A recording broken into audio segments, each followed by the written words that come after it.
do we want to? I gotta refresh. Daryl, do you want to kind of introduce the adventure and then we'll like introduce ourselves quickly again?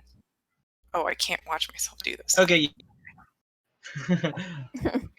All right. I'm just trying to check to make sure that we're on. Are we broadcasting? Yeah, I was listening to myself. We're live. Yeah, we're live. We're streaming. Mm-hmm. Yes, here we are. I see us. Mm-hmm. Okay. So I get to be the MC. Welcome to the Archaeological Gaming Convention Year 0 D&D one-shot game. Murder of the Goblin Guild Leaders. I am the game master for this evening. I go by Harusakiemon on Twitter, and I guess let's well, let me set up the basic background of the story here. We have here the city of Clark, and you can see it's on the edge of a river. Now, this city of Clark has mostly human population. That's the green part here, and I'll even show the little city map. It's mostly humans here, but there are quarters and districts for hobgoblins, dwarves, and goblins. Now, humans control most of the city and control most of the government. And then the other sections and neighborhoods here do their own sort of special contributions. Hobgoblins are mostly hired to do guard work, both private and for the city. Dwarves do craftsmanship. And then the goblins end up doing a lot of general labor, but they also do craftsmanship. And in fact, that's part of the setup that each of the goblins actually run guilds. So let's see here. So we have shepherds, basket makers, weavers. We have trappers, leather workers, cobblers. Let's see, soap makers, butchers, brewers, bakers. Let's see here. We got blacksmiths, wheelwrights, lumberjacks. Over here we have painters, plumbers, diggers, masons. So the impetus for this adventure is that one of these goblin guild leaders has been murdered. The murder seems to have been quite violent.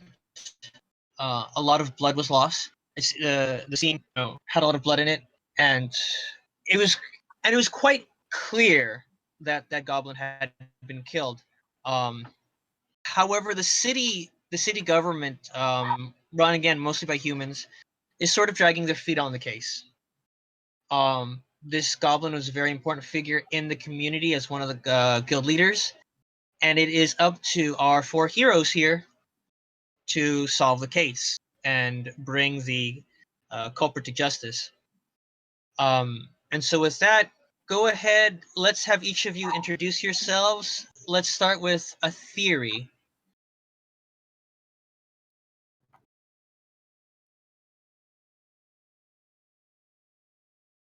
A theory, yeah, that's you, Lisa. Lisa! Oh no, we lost somebody already. Okay, we'll skip. Michael, go ahead, Michael. Oh, hi. My name is Michael, and I'll be playing Grado Hoodrek today. And I'm a goblin and a member of the Sheep Friends Guild. I have gray skin and this wild mane of purple hair that is really high up and really out there. I carry a staff with me that's got little berries and fruits and some feathers and flowers, and I love flowers. I have a great big, where most people would have a sword or shield or something like that on their back, I have a great big bouquet of flowers on my back. It's daisies and dandelions and a few roses, and it's all just, I think it's all really nice. All right, thank you, Michael. All right, let's have the next person, LE, playing Genera. Hi guys. Yep. So my character is a hobgoblin and a monk, and she isn't your traditional hobgoblin. They're usually very prideful and very warlike, I guess, too. She, growing up in the monastery, has developed a lot of empathy for other cultures and has been living here in the city for a while now. And, some of her friends are these goblins, and this murder has really upset her, and she thinks that she should do something about it. All right, thank you. Let's have the next person, Nicole, who's playing Hawk.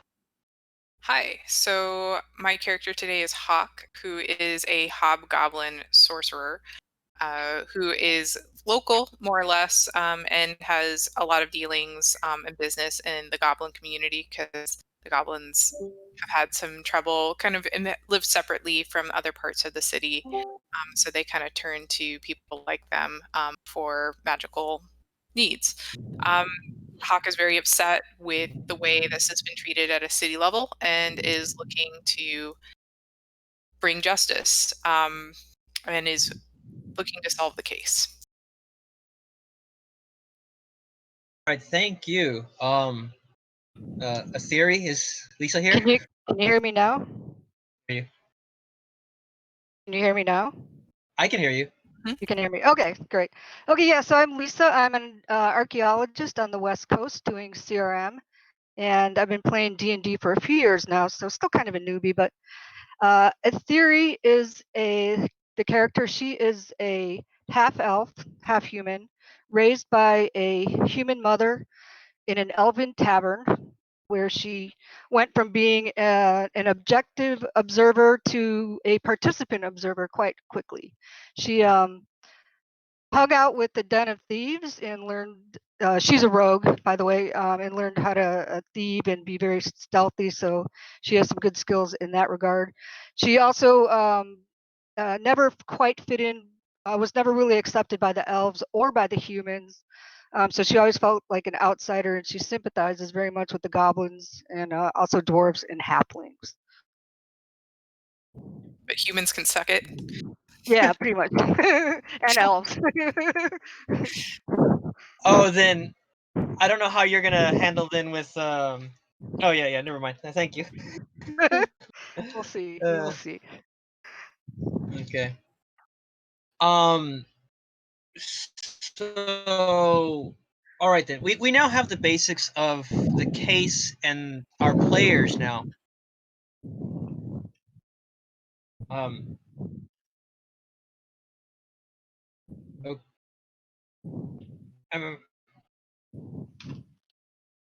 I'm getting a little bit of feedback, is it? I don't know. I'm getting a little bit of a noise. Do you hear it?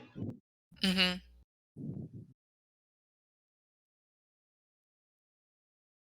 I'm gonna mute myself. Okay. I think it's up.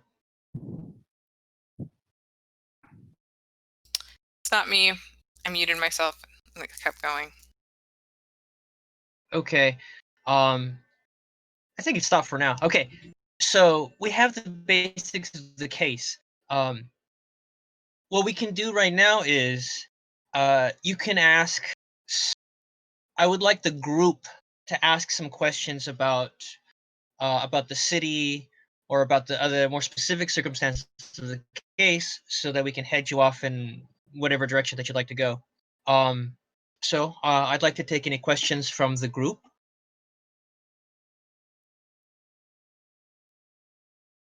Well, I guess Okay, well, I'd like to know, where did the murder happen? I was just gonna ask that. Okay. Do we know? Okay. Yeah. Yes, we already know. So I'm actually taking everybody there. Let's look at my wonderful map on graph paper. Okay, I'm gonna move you to it. All right. So, actually, the leader that was murdered would be. Yeah. Let me see. Yes. The person who was murdered was actually the leader of the soap makers, of the soft hands. So I'll take you to that. Okay. So if you're looking on your screen, the goblin that was murdered would be this goblin here. This this gentleman here. Okay. Now going back to the map here. Okay, well, that's the location and that's the specific leader. Do you have any other questions? Yeah, I put them in the chat. Okay. But yeah, Okay. my questions were, so do we know where it happened, when did it happen, and do we know who the leader of the soft hands was doing business with? Okay. So the murder happened now. The buildings I have on the map, these are the headquarters of the guild, and he was murdered in the guild hall. And it seems to have happened at night. Because they saw him in the daytime and they found the evidence of it the next morning. Now, for business, generally, well, in terms of selling, these goblins generally sell to everybody in the goblin community as well as outside of the goblin community. Although some of the humans do look down on the goblins do work that's of equivalent quality and craftsmanship. So there are humans that do buy from them. Now, because they are soap makers, they use fat. And so the soft hands do a certain amount of business with the trappers, the hide chewers, and have some relationships with the skin sacks and the sheep friends, because they are also working with animals and slaughtering them and harvesting the fat from them. And the soft hands will then use that fat for some of their soaps and candles.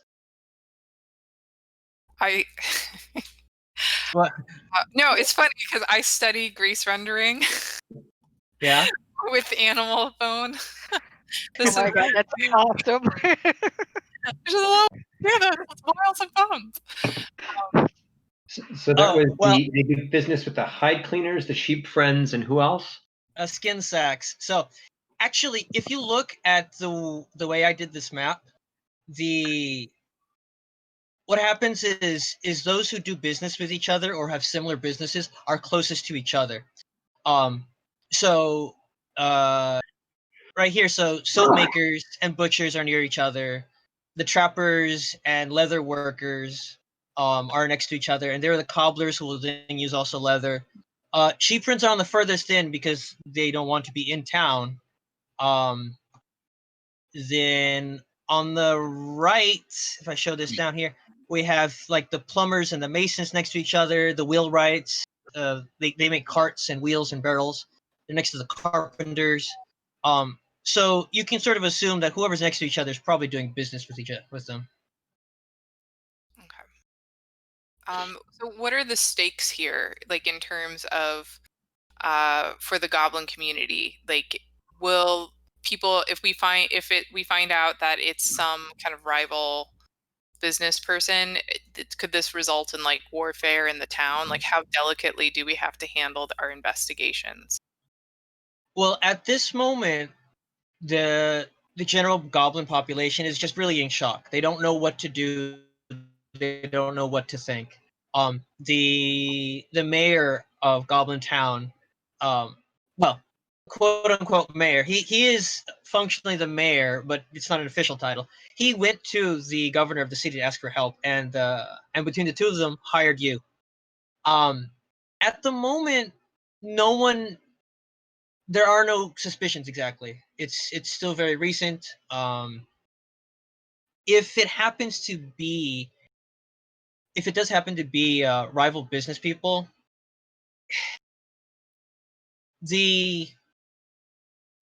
there might be some bad blood, but the divisions in Goblin Town don't fall whatever sort of sections and groups that are in Goblin Town usually don't express themselves violently. So we're not going to so at start the like moment- warfare. There are no sort of signs of that. At least not Okay. yet. Can we go to the murder scene? Yes. All right. Here we go. So you go to the Yeah. soap makers. Let's go to the soap makers. Okay. Do you have your map up? I'm only seeing the goblin characters. Oh, sorry. Let me put that up. Sorry. There we go. I see it now. Yeah. Okay. Cool. Yeah, I'm trying to manage between the Right, map I on the know. stream and the map for you. Well, So, no, awesome. Thanks. all right. So, are you going to go in the morning, in the evening? I'd imagine we'd probably want to go when they're open. Okay. So, I'm assuming that you're arriving at about late morning. So, you arrive there at late morning. The overall business around is still continuing, but it seems light, and you do feel, you can smell some of the vats boiling, and you can feel a little bit of the grease that emanates from them. But you see several goblins there that are just sort of standing around, and almost all of the workers that you see there, they have a similar haircut or hairstyle as the leader, in the sense that they take some of the fat, and they actually scent some of the fat with perfumes and use it to sort of style their hair up in these interesting shapes. And that's a sign of their guild. So they're goblin greasers. Yes, exactly. Rolled up sleeves.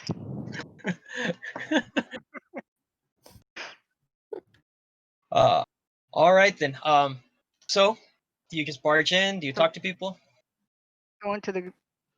I'm gonna walk around the perimeter on the outside and kind of peek in some windows. Okay, you're gonna peek in some windows. Like, yeah, I'm not gonna go in the front door. Are you guys going in the front door? I mean, I'll be nearby, but Yeah, You're- I'm going in the front door. okay. Yeah, same. I want to look for evidence on the outside of like broken windows or anything. Okay, so why don't you go ahead and make an investigation roll?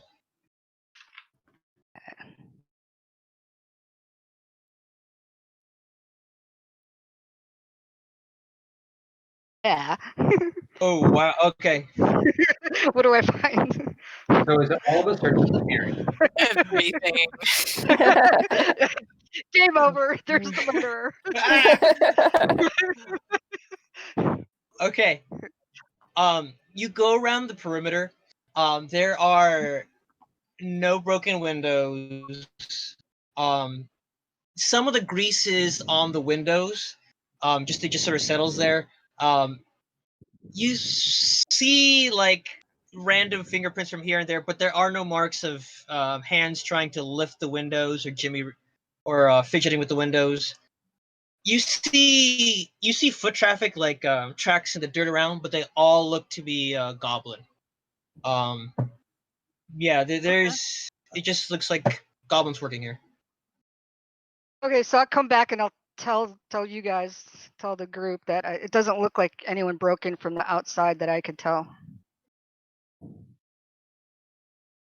Okay. As we walk through the front door, do we see any signs of forced entry at all? Go ahead. Let's make an investigation check. Oh, I suck at that. Let's see. Let's see. Investigation. I thought you had a. Natural 1. Uh-oh. Hmm. I'm distracted by the smell. I'm so used to the smell of sheep that the smell of fat's sort of getting to me a little bit. So instead of actually looking at what I'm doing, I'm taking some flowers from my bouquet in the back and sort of crushing them up and putting them under my nose. You're snorting daisies. Yeah. All right. So you see Gradol Hudrick doing that. Trying to prevent himself from becoming nauseous at the smell. There is a a bookkeeper at the front of the desk. Looks up at you with a little bit of surprise and asks you, "Oh, excuse me. How may I help you?" Oh, hello. We have been hired by the mayor of Goblin Ton, Bill, whatever, to to ask some questions about the murder here. Would you and your workers be willing to talk with us? Oh, yeah, yes. Well, I'm the one that opens up the shop, so I was the first person to realize what had happened. If you'd like to talk to some of the other workers, I'll get them for you, or shall I just show you the room myself? Yeah, please please show us the room, and we'd also like to talk to you about what you saw, because, first impressions and all. Okay, then. Well, you can see it for yourself. I mean, our work is not exactly the cleanest work, but we're used to seeing or working with fat and blood, but we just couldn't come to clean it ourselves. Come this way. And she leads you up a set of sort of creaky wooden steps to the second floor of the office. There's a door there at the end of the hallway, and it's closed. She pulls keys out of her pocket and proceeds to sort of jangle and wriggle and, with a little bit of effort, open up the door. And so you walk into the room. The room looks like there had been a struggle. Papers are tossed about. The desk is a mess. A few chairs are turned over, and there are splatters of blood on the floor. There is one little piece of something slimy in the middle of the room, but you can't quite tell what it is from the doorway. Can I walk in and take a look at the patch of slimy stuff? Okay. So you go in and you look down. Are you careful to not step in the blood? Yeah. Flowers aren't going to get rid of that. So Groudle Hudrick sort of tiptoes in gingerly steps, trying very carefully not to step in the blood, and looks down at this slimy thing. It looks kind of like a large slug, but it's covered in blood. It's kind of thin. Do you wish to look closer, Groudle? I know it's up to you, but because it looks animal, would I be able to do a nature check? You don't really need to do a nature check. I think you'll be able to. You particularly will be able to figure it out. I'm just wondering if you want to, how closely you want to check it. I'll take a close look. Okay. You look very closely at it, and you realize it's an ear, and you know it's a goblin ear. Oh. Ooh. And you can tell it is the ear of the guild leader. Let me find his name. I gave all of them names. So this is Seldy Softhand's ear. So is Seldy's, what else about Seldy's body? I mean, is he missing an ear, or just the ears lopped off, or can you describe kind of the position of the body? Excuse me? Can you describe the position of Sully's body? Like, so he's missing one ear. Is the other ear there, or like how's the body positioned? So that's the thing. There's only an ear. That's it. There's nothing else. But So they found the body. Well, there's enough there is enough blood here to assume that the person's dead. Someone's dead, and there's an ear here. Okay. Plot thickens. Now we have a missing body. Yeah. Yeah, but with the right potion. I don't know. Like, is he really dead? I don't know. Yeah. Okay, No. so we've got one ear and a fair amount of blood, signs of a struggle. Can we check out? I'm going to check out the papers that are strewn across the floor and kind of see what those are. I don't know what else everybody wants to do. How tall is this? A one-story building? It's two stories. Okay, I think with my level 3 rogue, I can climb on the roof. So I'm gonna check the roof. Okay. You do have second story climb work, so I'm just gonna assume you open up the window and just jump out. Okay, and I want to check the second story too. Go through there. Okay. All right. I'm looking for the body or anything. Anything unusual up there. Okay. I don't know So what everyone else is doing. So a theory. So I'll just have a theory. A theory opens up the window and then begins to crawl out, and the assistant like, oh, you're going out. Are you going to be okay? Is she going to be okay? See ya. Can I sort of gauge the assistant's behavior a little bit? Figure out if there's anything like is she nervous that a theory is going out the window for? Okay, so go ahead. You can make an insight check. Okay, insight is one of the things I'm actually good at. Oh, good. 17 plus 4, that's 21. Okay, so you have a pretty good read on the assistant. The assistant seems surprised, but she doesn't seem anxious about a theory climbing out onto the roof. She's just sort of bewildered. She just doesn't know what to do right now. Gotcha. Okay, now who is gonna check out the rest of the top floor, or who's checking papers? Hawk is checking papers, and whoever else wants to join me. I'll check out the second floor. Okay. And I'll assist on the investigation of the papers if I can use the help action to give Hawk advantage in her investigation of the papers. All right, fantastic. So Hawk, go ahead. You can roll your investigation. Okay. This is not. I don't think I have advantage here. So, ooh, natural 20. I don't need it. That's awesome. Yeah. All right, and I see your investigation's a +2. So No. Yes, +2. okay. That's 22.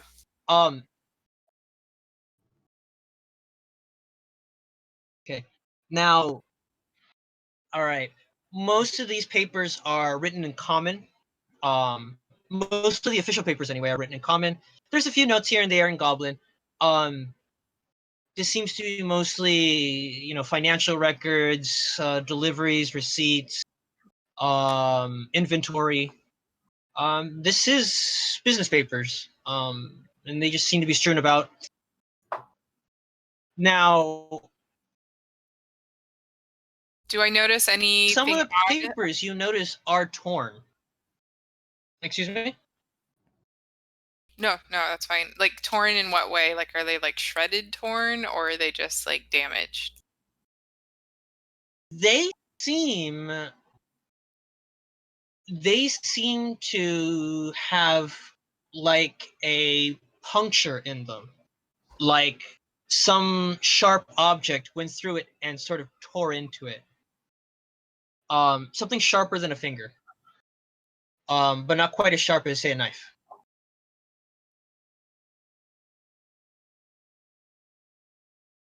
Are we thinking like a letter opener or something like that?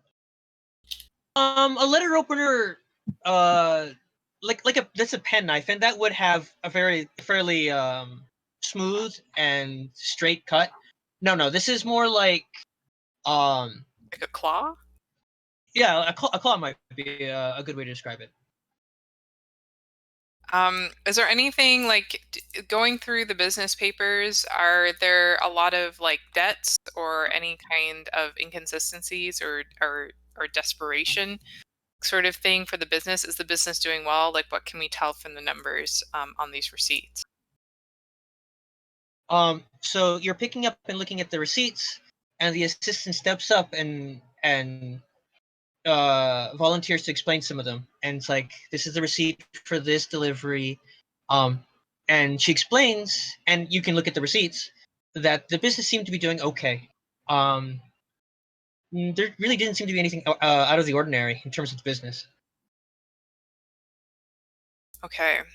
So Hawk is going to start asking the assistant about what they saw and what happened the day before leading up, and what conversations they had with this person had with the victim.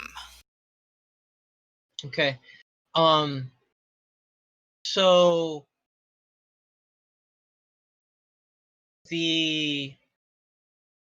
there did not seem to be anything out of the ordinary. She only said that. So the assistant says, "I don't remember anything out of the ordinary. He at the end of the day, I helped close up, and sell the estate behind, because he wanted to check on some papers. And he said he was going to go out afterwards and have a little drink. And that's when I left him. Okay. And then I went home. Can I ask the assistant if there are any local, if he was going to go out and have a drink, maybe he was having a meeting at whatever tavern or bar he was going to go to, if he knows where his boss liked to drink, or if he occasionally had meetings, like business meetings with people or personal meetings with people at said establishment. Okay. So for drinking,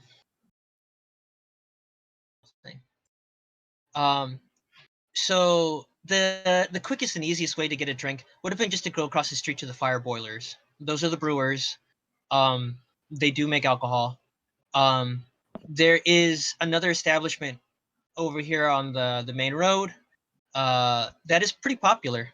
And the assistant explains that if he was going to go to some place to drink, it would have been this place here at the on the road.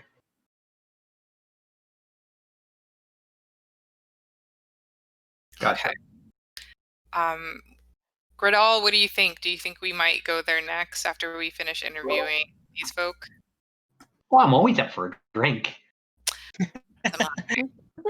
So do I see anything on the roof? I think I'm Okay. done Are you checking. buying? So yeah, on the roof. A theory needs to finish our investigation on the roof. Okay, go ahead then I'll and come roll down and join you guys. investigation. Okay. Oh wow. Okay. Yeah, she has skills. So roll 20 is doing a weird thing. We'll have to adjust this later, but it's rolling it with advantage. But just to make it easy, we'll just take the first number. Okay. So it's a 22. You're on the roof. On the roof, you actually notice a few scratches on the roofing and tiles, and a few drops of blood. Oh. Hmm. Do I see which direction they came from? Well, the scratches that you see seem to actually come up the roof from the office. So like the window that you just left, Oh, okay. right? So the window you just opened and went out, you noticed Okay. also similar claw marks, kind of where you sort of lifted yourself up over the edge of the roof, and you Okay. noticed the trail go up. It went up to the top of the roof, and then it stops. Wow, okay. And I don't see, and I'm looking around on the ground on the outside, I don't see signs of anyone falling or. Nothing. You don't see anything on the ground like that. Okay, well, I'll go back down and I'll meet up with the group and tell them what I saw. Looks like a person came from the roof. And then I'm on the second floor. Okay. Oh, that's right, yeah. Yeah. So you're just going down the hall and checking like all the closets, the bathroom, everything. Yes. Okay. You see some of the other goblin workers sort of packaging boxes and things like that. But there's no blood in here. There are no scratches. None of the doors seem broken. There doesn't seem to be anything abnormal about the second floor, except for the main office where the guild leader was. Okay. And that was the room we were already in, right? Yes. Okay. Then I'll join the others. Okay. So you all gather, I guess, at the top of the stairs. The assistant tells you, I really hope you solve this. I mean, we're really sad, but we're also really scared. We really don't know what to do. So if you could at least tell us what happened, it would make us feel a little bit better. I walk up to him and I pull a random flower out of the bouquet on my back, and it's a golden marigold. And I hand him the flower and say, "It's gonna be okay, buddy." And I give him a kind of an awkward hug, and then step back. I'm trying to remember. Are you a tall goblin, a medium-sized goblin, or a small goblin? It's something that I didn't particularly think of. I think I'd say medium size. Okay. All right. The assistant just sort of whimpers a little bit and tries desperately to hold back tears as you hug them. It's okay. It's okay, bud. Thank you. Thank you. Hawk is irritated and is like, are we investigating a murder, or are we freaking Hare Krishna? Yeah. And, yeah. All right. Let's. And I turn to Hawk and I say, "Don't worry, I have a flower for every personality." And I pull out this really dark-looking black dahlia-like flower with thorns on it, and I hand it to her and say, "What do you think?" I think No? that this is going to be a long investigation. All right. Assistant, what did you? So, Janira, what did you see on the top of the roof? Oh, that was Athera. Theory. Yeah, so I saw Athera, scratch marks and some blood. So it looked like murderer came from the roof or exited through the roof, and whether or not the body went through there as well, I don't know, but whoever did this had ability to get up on the roof. So was there any blood? Yeah, there was blood. There were scratch marks and blood through that window. So that's where they came in or exited. Okay. But I didn't see any other signs on the ground outside, so. And nothing on the nearby roofs? If somebody wants me to go check out the nearby roofs, if they're really close ones, I can go there. I didn't check those out. Okay, Does anyone want me to go take a look?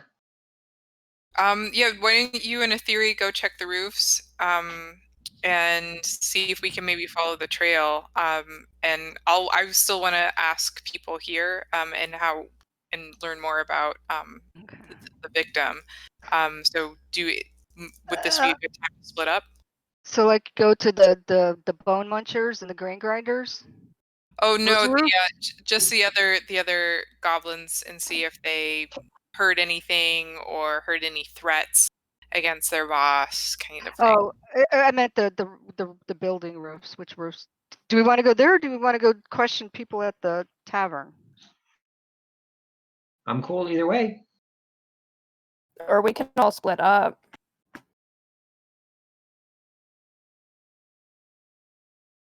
All right, let's go check the butcher's roof since it's right next to the soap makers. All right, so you so the group then hops, jumps over to the bone munchers, the butchers. Yeah.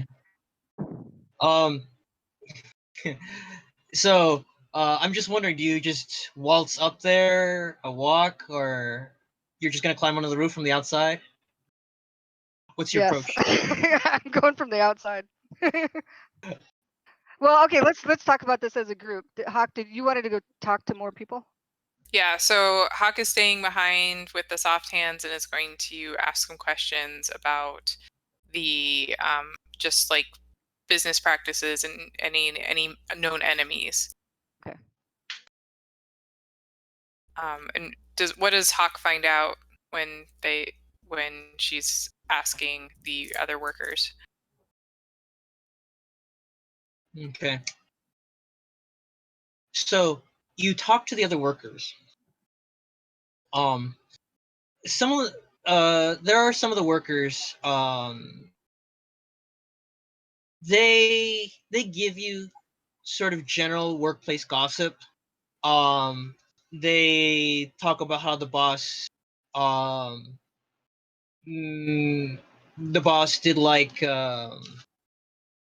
did like to eat and drink. The boss did sometimes quarrel with the let me see, with hide chewers and bone munchers, the trappers and the butchers sometimes. But there didn't seem to be any bad blood between them. There is a particular worker that you encounter, and the worker happened to be sitting outside the building and having a smoke that evening. And the worker says that he heard something inside the offices, but the worker didn't have any keys, so wasn't able to get into the office. And then thought nothing of it. He didn't hear screams. Why were they there after hours? No, it was just off of work and sitting sort of on the back of the building having a smoke. I mean, this is like a wharf area. Like, there's nothing to do. What were they smoking? Just wandering around smoking? Can I check for lies? Okay, insight. Roll an insight check. Okay. This doesn't seem right to me.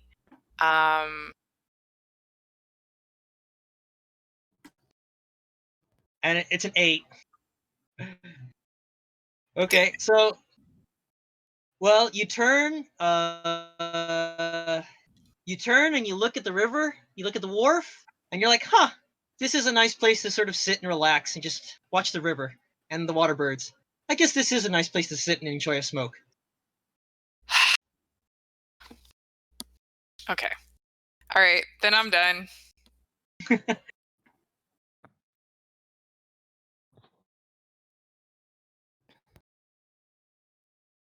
I'll give you one more thing though. For Hawk, the person who was there did hear a strange sound, but he wasn't. It's not like a sound he ever heard before. Can I ask him to try to make it and replicate it for me? I have a very bad imagination. Okay. I need an example. Okay. I'm gonna have to do this. So I am doing a goblin doing a sound. I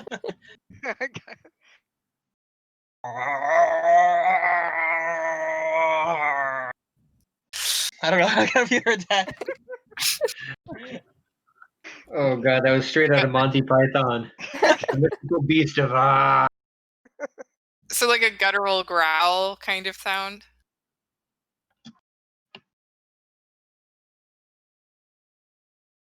Yes, something like that. Very Okay. odd. Yeah, it was very odd though. Kind of bigger and scarier than like a dog. But these are the soft hands, and they are soft city folk, and don't know much beyond that. Okay.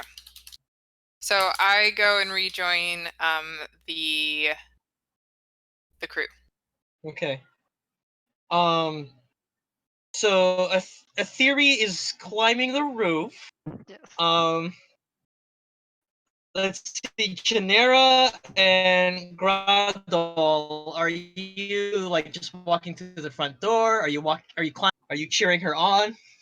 Well, I was actually gonna volunteer to, because I can wild shape into an Okay. owl and fly over Oh, the roof nice. and see what I see. Oh, So okay. So go for it. I was gonna say I'll go inside and I'll talk to anybody in there. Okay. So Genera walks in. A theory is climbing the outside of the building, and Groudon has transformed himself into an owl and is now flying Yeah. above the roofs. Okay. We'll do Groudon first because he's flying and I guess he's faster. So which buildings are you going to check out first, Groudon? So which one is a theory already checking out? A theory Mine- is on the butchers. Oh, sorry. A theory go.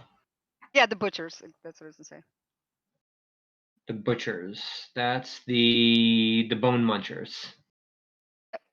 And that's the closest roof. Yeah, it's Yes. right next to this. Yeah, I'm climbing the bone munchers to the roof. Okay. And when Etheria looked at the roof, was there one particular side of the roof that had the markings and the claws? Was it closer to the bone munchers or closer to the fire boilers? That's a good question. Which side was I on? Ooh. Oh, the on the soft hands roof. Okay. On the soft hands roof, you it's basically like straight in the middle. It's like right in the middle. It's not Okay. close to any. Yeah, the trail goes from the window that you climbed out of to basically the dead center of the roof. Yeah. Okay. Something's happening. Something's flying around out there. Okay, so am I now on the butcher's roof? Do I see anything up there? Yeah. Okay, let's make an investigation check. She gets a +5. That's why she's rolling well. Okay, so a theory rolls an 18. You look around on the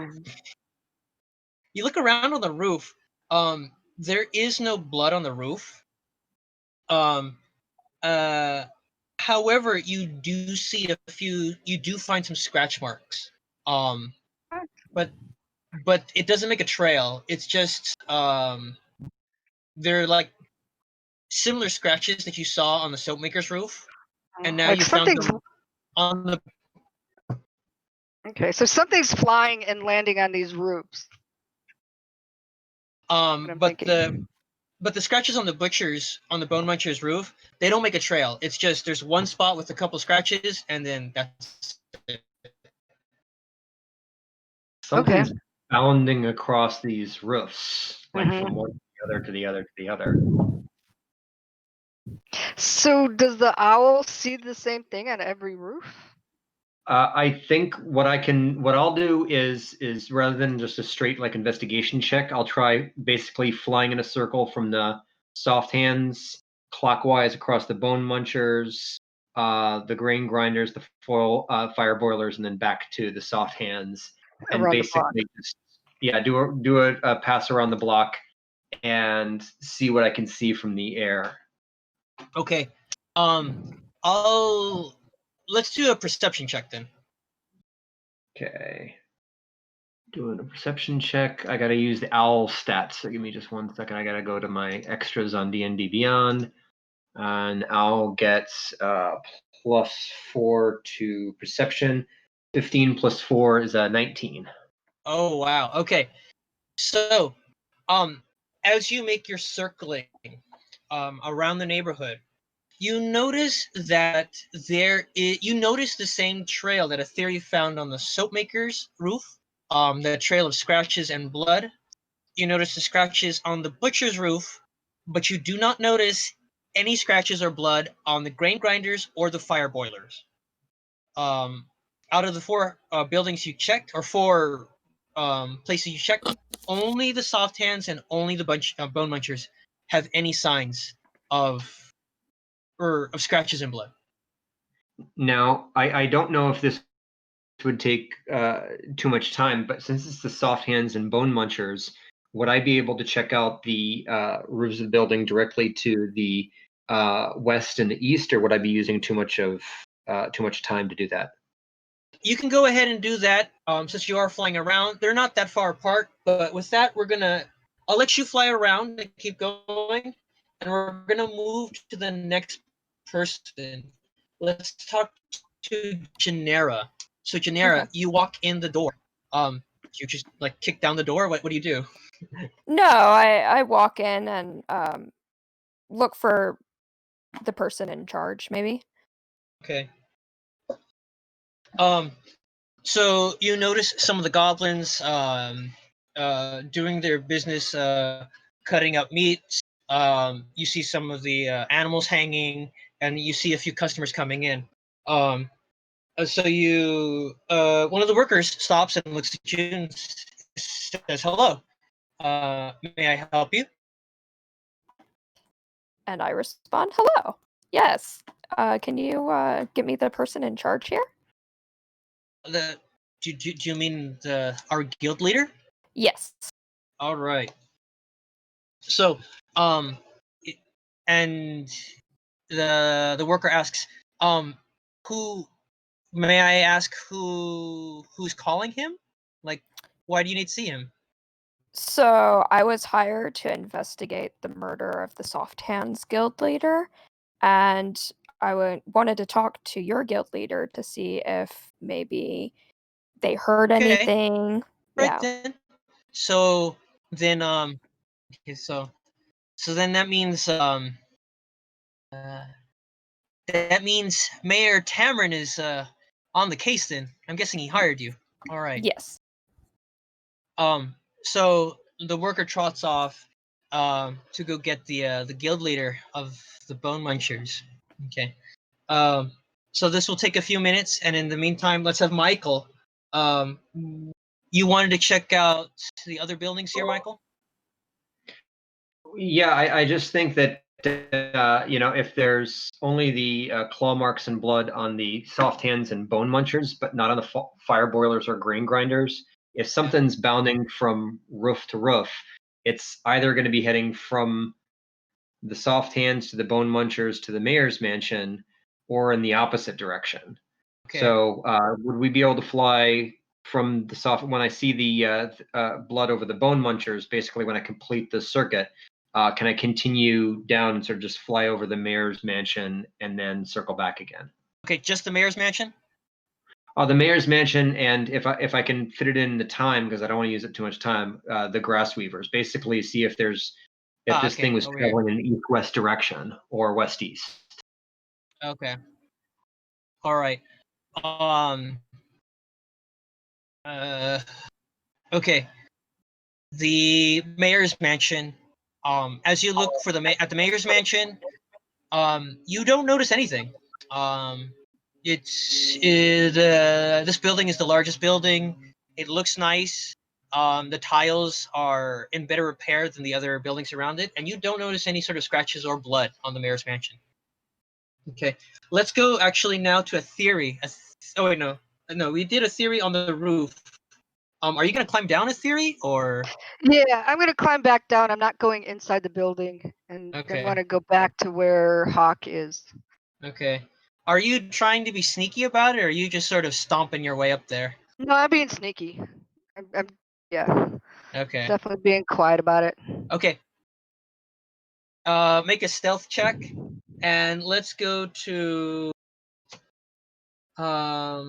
let's see. Hawk. What are you doing again, Hawk? Hawk has rejoined the group Okay. at the Bone Munchers. Okay. Are you gonna walk in with Genera, or? Yeah, Hawk later joined Genera after Genera made introductions. Okay. All right. A theory. Oh wow, stealth I check know. 23. That's her Okay. thing. Okay. By the way, Alright, so I apologize if I'm not using Roll20. I Yes. can't figure out how to do it, so I'm just doing the dice thing on my phone on a character sheet. We're just gonna trust you yeah, because it's in our best interest. yeah. There you go. As long as we're having fun, and I kind of would like the mystery to be solved within the 2 hours, and there's about an hour left, so I'm not gonna quibble. No pressure.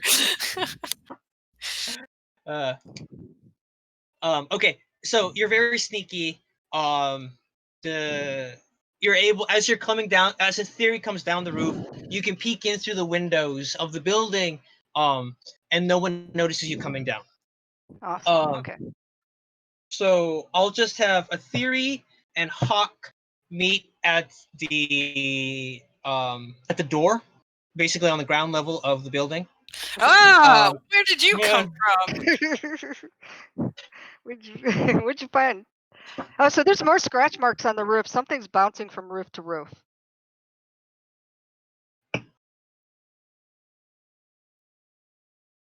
So, A theory, how big do you think it is? Like, how wide were the claw marks? Because I haven't seen them. So how big an animal do you think it is? I think it's like a pterodactyl or something like that. I don't know what's coming down, picking people off the roof. I nod because my knowledge of nature checks are probably just. Yeah, I don't know. do Well, you let's see. know what a pterodactyl is? I just nod sagely and look like I know what I'm talking about because you know what? I deal with demons. Like, it could be that sounds right. Honestly, I don't do dinosaurs, but it sounds fun. None of us do dinosaurs. I know, I know. That was the joke, but how would I know? For anybody who's watching who's not an archaeologist, archaeologists don't dig dinosaurs. We amuse ourselves. Okay. Do we want to? So we want to go talk to the people at Butcher's Guild, see if they know anything. Is that right? Yeah, so I'm in there now. Yeah. Okay, so Are you playing femme fatale? Is there? I No. I don't know.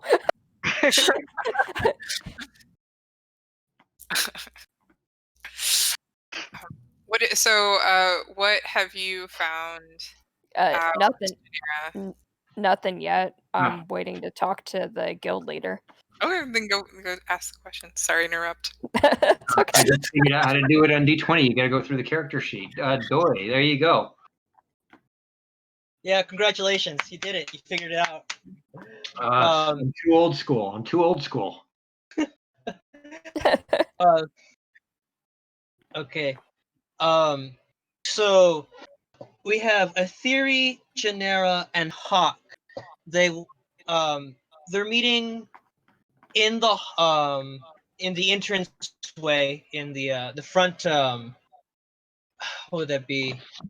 Vestibule. I can't remember, but the greeting area of the Bone Munchers Hall, and the guild leader comes in, being led by the worker. Let's go.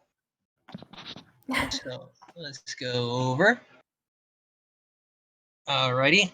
And so this is him. This is this is the guild leader of the butchers, of the Bone Munchers. he has a little bit of a sour face on him.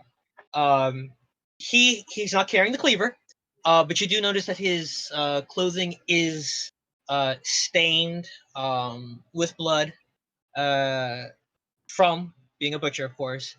And you notice in his ears there are little bones he uses to as piercings, and a little necklace of teeth, like pig teeth. And you notice most of the other workers also have piercings in their ears or little bone necklaces.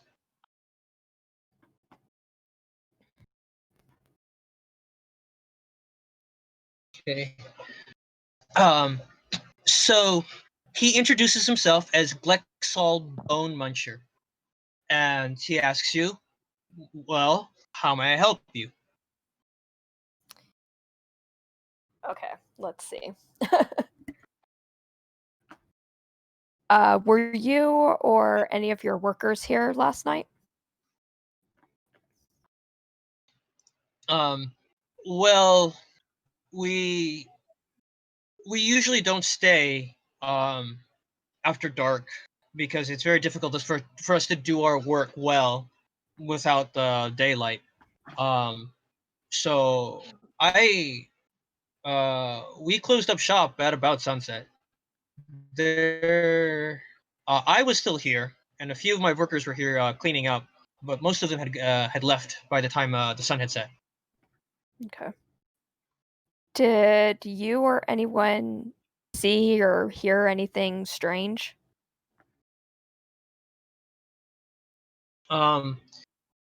The worker who had brought the leader, they pipe up and say, "Hey, I didn't see anything, but I think I did hear a little bit of a growling, but I couldn't tell what it was." Can you repeat it? Yeah, You really want me exactly. to do it again? Do it again? Okay.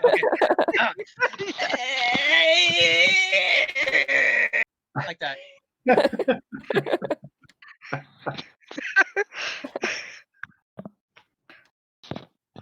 Oh. He sounded a little constipated. You know, there's a smell. Another one of the goblins perks up. It's like, no, that's not the sound. The sound was more like, that was the sound.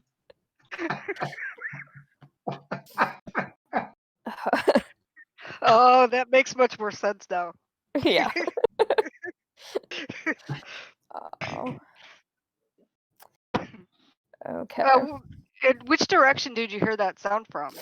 Is it from over by the soap makers? Yes. I did hear something over from the soap maker. Was it on the roof? I couldn't tell what I was in the direction of the building, but I couldn't tell exactly. Okay.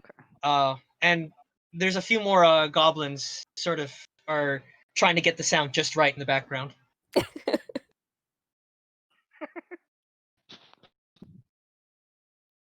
Can I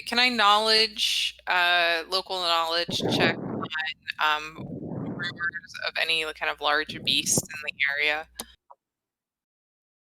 Okay. All right. So you're thinking. I'm curious if I have heard any kinds of like news or rumors in the city about something like this, like any kind of beast. Okay, and this is. Wait, is this Hawk talking? This is I'm Hawk. still, Yeah. I'm still not used to your voices that yet, so trying to make sure. Mhm. Okay, so why don't you? And you're thinking about an animal, right? Why don't Yeah. you make a nature check?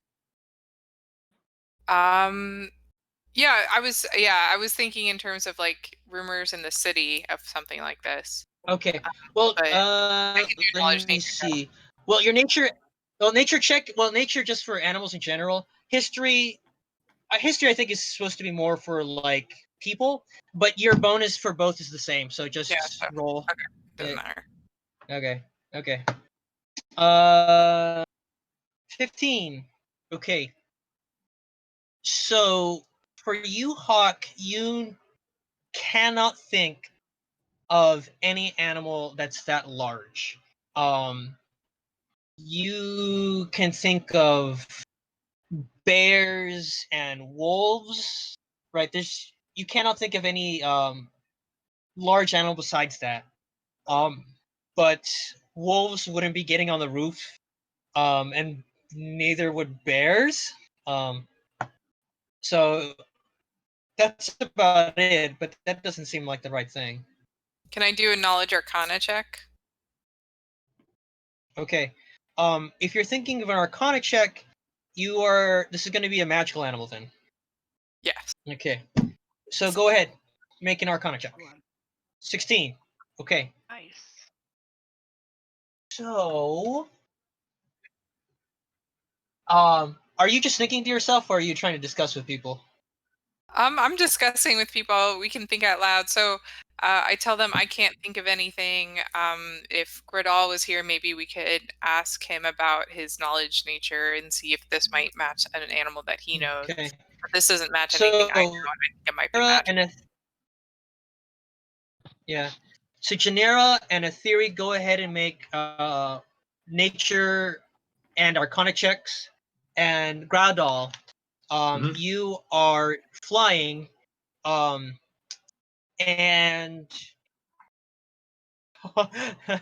okay. Wow. Okay. So remember, I'm taking the first roll because right now the settings are set to advantage. But anyway, Groudal, you're flying about and you check out the last roof, which would be the last roof would be the grass weavers. You did not notice anything. It's just another roof, no scratches, no blood marks. So in all of the roofs So- you have checked, there are only markings on the soft hands and the bone munchers. Okay, I'll fly back to where they are at the Bone Munchers and meet up with the rest of the group and tell them what I saw, and that I checked out all the nearby roofs within a certain distance of the soft hands, and the only ones I saw that had marks were the soft hands and the Bone Munchers. Okay. All right. Okay. So here at the Bone Munchers, so Aetheri, Genera and Hawk are discussing and talking. Genera, I'm guessing, is this roll for nature or for arcana? I guess nature will be the first one. Okay. You want me to roll again? Yeah, for arcana, because you're all brainstorming and trying to think of what it could possibly be. Okay. There, I Okay. rolled again. Okay. So looking at all of your nature checks, and especially both Aetheri and Genera, this doesn't seem to be like any kind of animal, right? There are no pterodactyls around. You have not seen or heard of any sort of pterodactyl, or Archaeopteryx, or Dimetrodon. Trying to think of another pterosaur. Okay. Out You of my suspiciously know too much about range of dinosaurs for knowledge. an archaeology con. We have no idea. Let's try to I check don't. here. Okay. But we know all about goblins. It doesn't seem to be a giant bird. Like, if from comparing notes, Aetheri did look at the scratch marks, and I think Genera looked at the marks in the paper, right? That was Hawk. Oh, that was Hawk. Yeah. Okay, well, your discussions with Hawk. Hawk got a pretty decent roll as well. So you can tell that whatever this thing is does seem to have claws. They're fairly large claws, and some of the claws kind of have a hand quality. Like there's like 5 fingers. Yeah. Okay. It doesn't quite seem quite like if you had a bear, because if you've seen like a bear's hands, it just has like a rake, kind of a raking look. Mhm. But this one doesn't have that kind of raking look for the marks. It sort of squiggles like Like a it's not a Sasquatch? paw. You know what? Is it Sasquatch? Okay. Let me see. It's Oh, no. possibly a Sasquatch. It's possibly a Sasquatch. This is awesome. Your Arcana checks are okay. So Sasquatch is within the realm of possibility. Okay. God. What is this? You know, Now, folklore, legend, myth, it's all good. Yeah. Glexol, the leader of the Bone Miners, is just sort of staring at you, kind of a little bit impatient, like, you called me out here to talk about Sasquatches and pterodactyls. The other workers are actually quite interested. Now they're sort of like, what sound does a pterodactyl make? No, not that. No, it makes a different sound.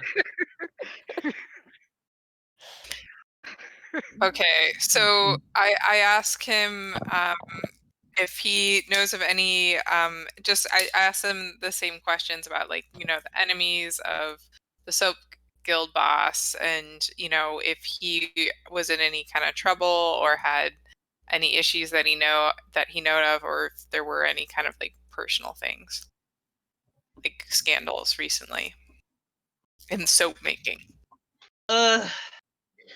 He sort of sighs and is like, the only problem that I had, and I kept telling him, I kept arguing and complaining about him, was that he had to lay off the dang sausages and cured meats because he was starting to get gout. And the other workers are sort of like snickering, and as you can see in the drawing, actually this particular goblin does have swollen feet. Oh my god. But other than that, no.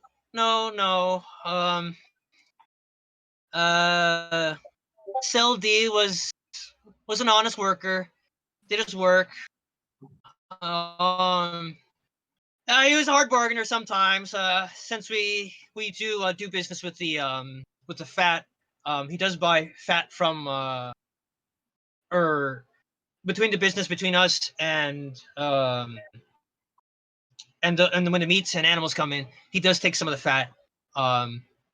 So there is a little bit of arguing over the prices and how much you can get. But no, I've always known him to be a good and honest worker.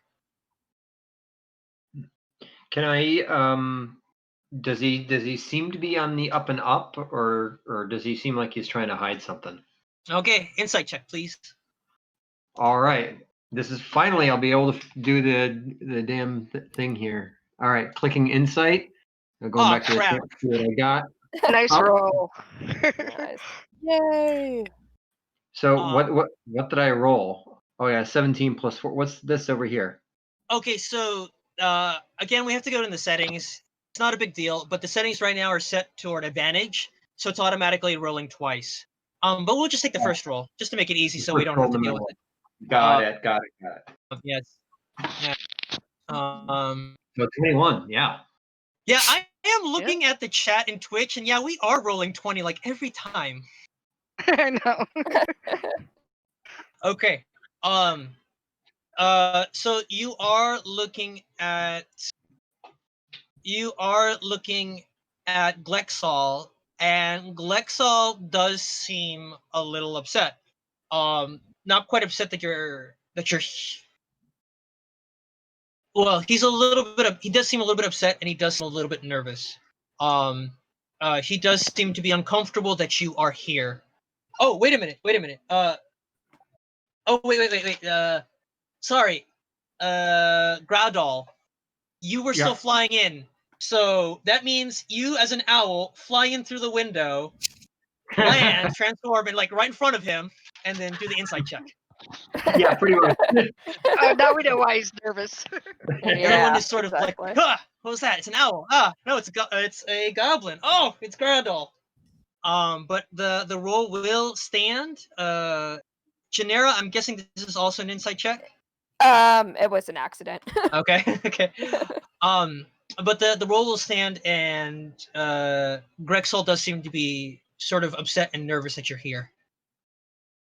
And I sort of press him a little bit and seem, and just as Grad, I'll just go in and say, "Hey, you seem kind of upset, buddy. Is everything okay?"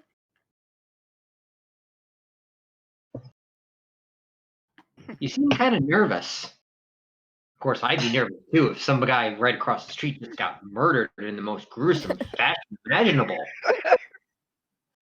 Yeah. Gulps a little. It's like, yeah, that's quite upsetting. And an owl bursting into my guild hall and interrogating me. Yeah, this is all kind of upsetting. And he sort of backs up a little bit.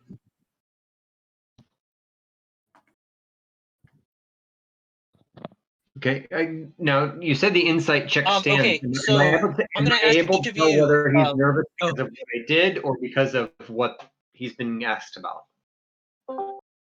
no, it's he is nervous about what he's being asked about. He is nervous about the that there are people here investigating. Okay. Well, I guess that we're just gonna have to look around a little bit and try to figure out what's going on. Are you sure there's nothing that you don't want to share with us, buddy? No. Like, Sharing is what do you caring. mean share? Like, I roll an intimidation check. I'm like, share anything Whoa. that might be pertinent to the case. And I roll intimidation. okay, go for it. Ooh, Oh. gosh! The rest of us are scared. Yeah. Um, so you sort of walk up to him. You sort of do that kind of like, how would that be? That sort of John Wayne saunter up to him and like try to look down at him, and then go, "Will you share anything?"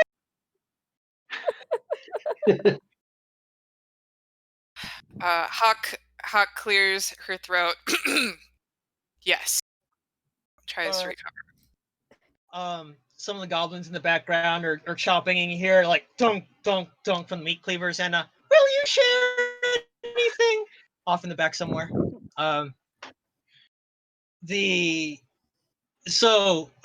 Glexol just sort of gives you a kind of quizzical look and is just sort of puzzled, like, share with you about the investigation. I don't really know anything. The workers here seem to have heard some sort of strange sound that might have been a pterodactyl or it might have been a Sasquatch. But Now, when he says that he doesn't know anything, but other than that, I know nothing. Can I tell whether or not he's lying or not? Can I tell whether or not he's bullshitting? Okay. All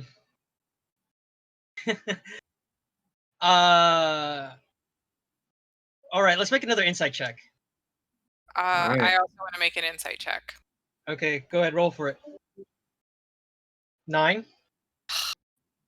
Gradal 13. Okay. You can't tell if he's lying or not. He does seem angry. He does seem sort of upset. That you're asking him this, but you cannot tell if he's lying or not.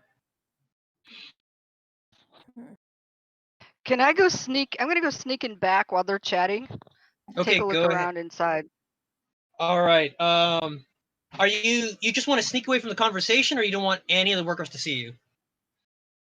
I don't want the workers to see me. I want to see if I see anything unusual inside. I'm Okay. gonna sneak around. It's gonna be tough, I know. Okay, go ahead, roll a stealth check then. But that's your thing, though. Yeah.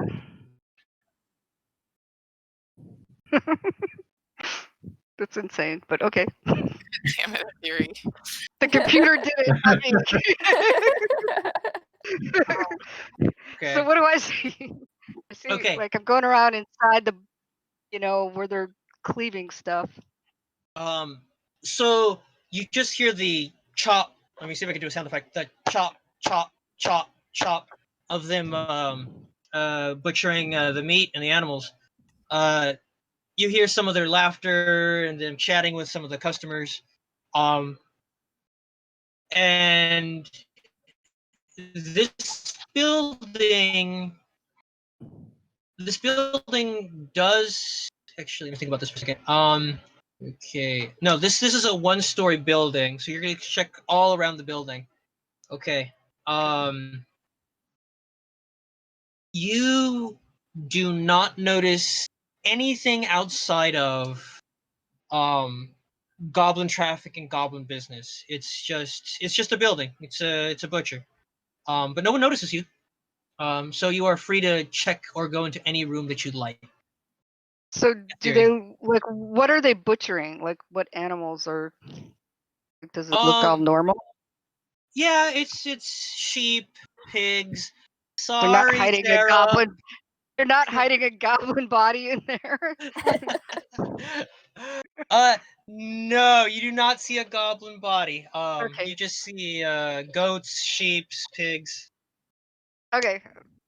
Come back out with the group. They don't. Um, They didn't realize I left or came back, but I'm back. You're back? Yeah. Okay. So do we want to? What my suggestion might be to half of us. So does Gradle report to us what he observed above? Because do you tell us that or? Yeah. I tell them what I witnessed from above, and I also sort of like whisper my what I was able to figure out from my initial insight check with the leader of the Bone Munchers. So I'm guessing you're gonna wait for him to actually leave the room. Yes. So Yeah. okay. So he again says like, I'm busy. I have customers to attend to. He leaves, and all the workers just sort of leave and leave you alone. And I'm guessing you're just standing there in one of these side areas, whispering to yourselves, or do you leave the building? Yeah, we can leave the building. Yeah. I So think we go ahead. no, go for it. I say we should go because didn't we get the tip to go to the tavern, which is where the what's his name that got murdered? Yeah. Where he went for his business meeting. We need to ask people there. So my suggestion would be for us to split up and two of us go to the tavern to ask questions and then the other two go and try to follow the tracks. Because it looks like there's a direction to the claw marks, right? Well, there were only two on the roof of the butchers and the soap makers. Those were the only two places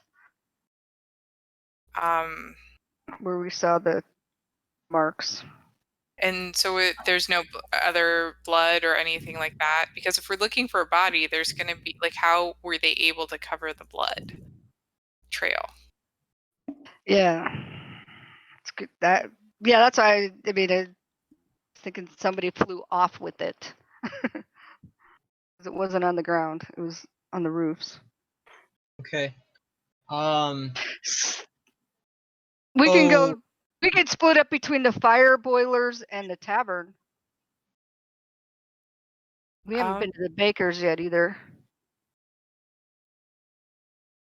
I think they worked most closely with the Bone Munchers and the Skin Sacks, right? Yeah. And then also the Sheep Friends, which is the guild that I'm from. Yeah. So yeah, Groudal, because you're with the sheep friends, you would know that for some of them that raise livestock, that they do sell them to soft hands. So you're generally familiar with that. But if I remember right, you basically just like to lie around in the pastures and pick flowers. So I'm not sure how much you're interested in that part By of the the way, business. that reminds me, the leader of the Bone Munchers, as he was walking away, I do pick out one of my flowers and hand it to him and say thank you. He Is again Hawk looks. okay with that?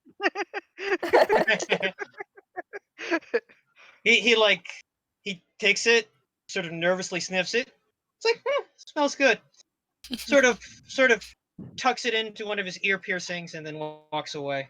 Yeah, the one I handed him is actually it's this sort of blood red daisy or like blood red petunia, and it actually fits really well. It works great with the whole decor that he's got going on in his God. clothing. Fabulous. It matches his apron. Okay. Now, you as you're preparing to split up, I'm just wondering if you wanted to ask Michael about the brainstorming earlier. Remember that you had decided that it's not a pterodactyl. It's not. There are no animals that seem to be able to do this. But you weren't sure if it might be a Sasquatch or not. Would you like to ask Michael now? Yes. Yeah, Okay. I'm pretty sure there's no such thing as a Sasquatch, but based on what I saw, I can do a nature check if you want me to. Okay, so roll a nature check and roll an arcana check. Nature check for the animals and arcana for anything magical. Okay, so I'll do nature and then arcana, and results are. I actually did better on the arcana than I did on nature. Who the hell knew? And especially since you're the druid. Okay. So you largely agree with their conclusion that there are no animals around that could do this. However, your arcana check, you actually remember something, and especially for you, you are a goblin. You remember this, but the others do not. Aetheri especially. Aetheri will not know this, but Janera and Hawk might be vaguely familiar with this. Okay, Gradal, when you were young, your grandmother used to scare you with stories, ghost stories. And one particular ghost story she scared you with was of a boogeyman-like creature. A creature that is known, or at least in the stories, is known to eat goblins. Ooh. And this creature is called the Bar Guest. Ooh. It is a large, fearsome creature, kind of like a wolf, but much larger, scarier, large claws, big fangs, and is the bane of every goblin child's existence. Oh. I just sort of like start like pawing at my bouquet a little bit. Oh dear. Oh dear. And I just sort of explain exactly what it is. This sort of like this and what specifically would I know about the Barghest? Is it only this beast? Can it also can it uh fly? Can it change shape? Can it what is it known for besides eating goblins? So it is known to be a shapeshifter. It actually is known to shapeshift into the form of goblins. Uh-oh. It is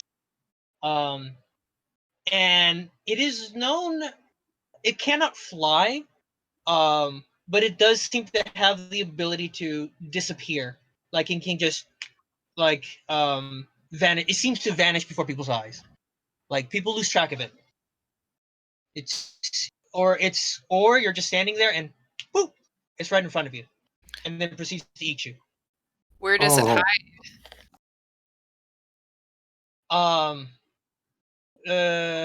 Well, so again, only Groudal is gonna know this one.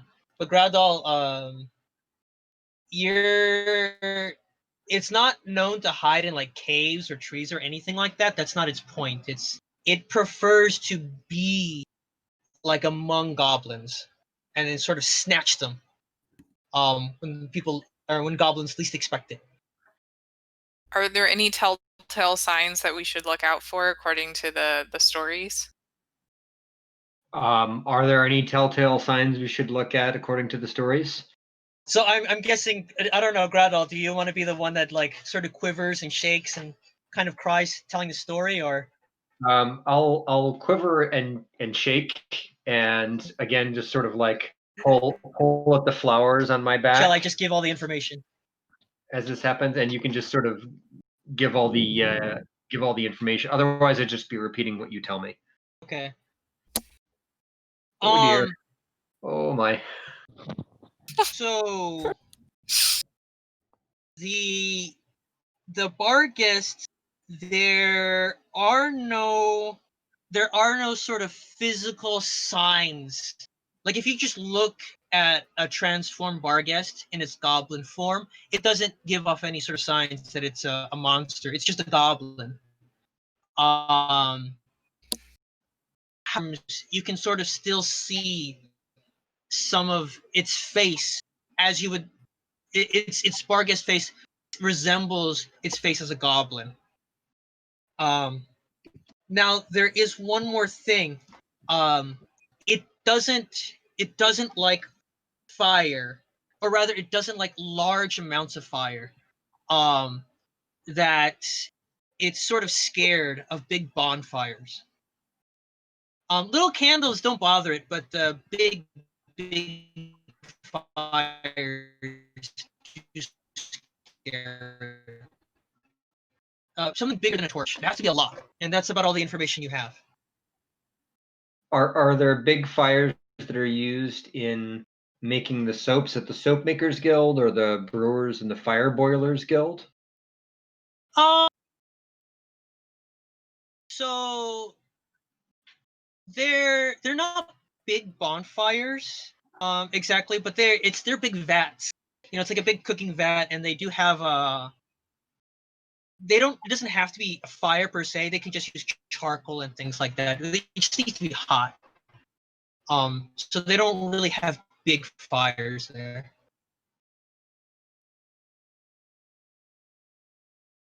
Okay, folks, I don't have any fire spells. I went the ice route. So if anyone has any fire casting abilities, please let me know. I don't, but hear me out, guys. Because the Bone Munchers Guild leader was acting very suspicious, maybe he is this monster. And maybe we should go set the butchery on fire. I concur. Well, You're gonna 60 real quick. there's a lot of oil and fat that'll light up. Sure.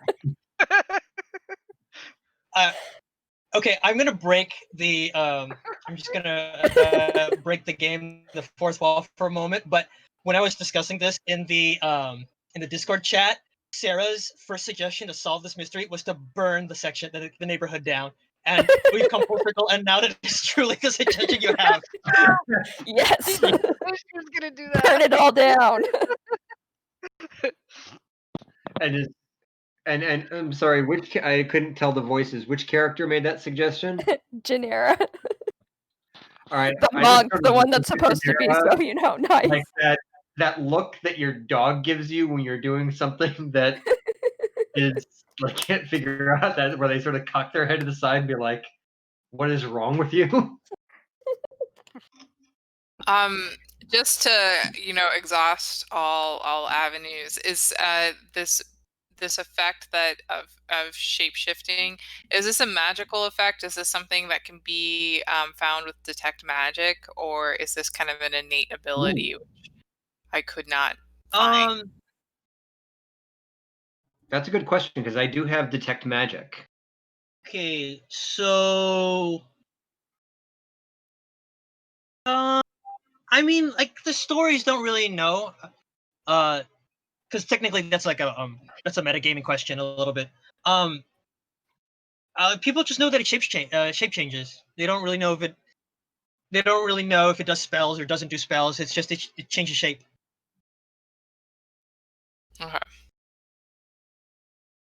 I light my 50-foot hempen rope on fire, and I bring it and I throw it into the butchers. Yes. Hobgoblins for life. Oh my God, you pirate! It's a bunch of hempen rope. It's on fire. Like, they can put it out pretty easily. I've got a lot of water. I've got water manipulation. It's fine. I could sneak around the back and do another one too. I was going to suggest that I could try a charm person. I got a charm person spell I could try on the leader of the Bone Munchers Guild. I want to see who runs. Ooh. Okay, well, okay, so you're gonna have to be a little more precise. All right. I walk in to the Bone Munchers and I call everyone back in and say I have more questions. And then I kind of like turn around and I take the rope out and I use my tinder box and the oil I have to start lighting it on fire. And it's just like a 50-foot thing of rope. And I put some torches on it too, and I make a fire.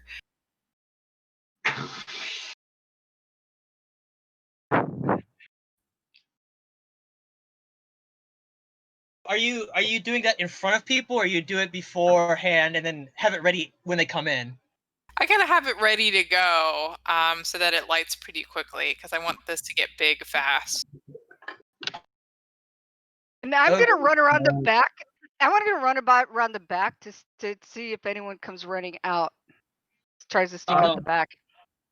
I'm just having this is fine meme. Fire.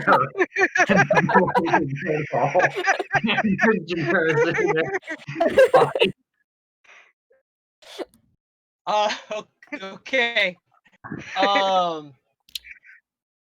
Okay, so I just want to be clear. Just how big of a fire are you aiming for? Like, how many square feet? A 5-foot by 5-foot square, so pretty but big and hot. Okay. So because I've got torches and I've got things that'll catch pretty quickly and hemp rope. Okay, so you're standing in the welcoming area, with your hands full of flammable objects and a fire going, as the workers sort of come in, sort of giggling, making pterodactyl sounds. And they all come in, and the leader is coming in. Grexall comes in looking a little bit cross, and then when they see the fire that you started in the building, they all look surprised. So none of them are sort of holding back their emotions, and the leader Grexall is like, "What the hell are you doing?" If each of you can roll an insight check. I'm guessing because this is what you're doing. You're all trying to see if he's reacting or not. You're literally trying to smoke out a monster. Yep, exactly.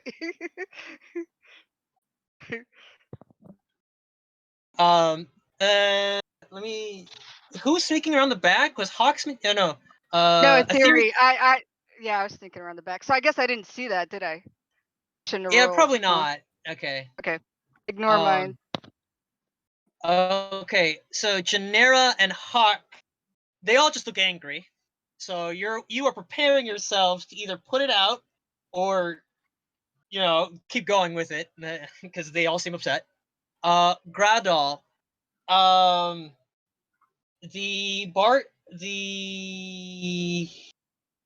the Bone Munchers guild leader, he does look nervous. More than just angry, he does seem a little bit frightened. Okay. Can we roll for insight?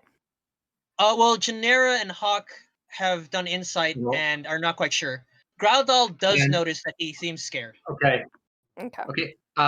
Guys, I think it's him. I think it's him. I just Hawk clap my hands. takes 2 torches from the flames and starts approaching the leader with the the torches and starts trying to like poke him with the fire.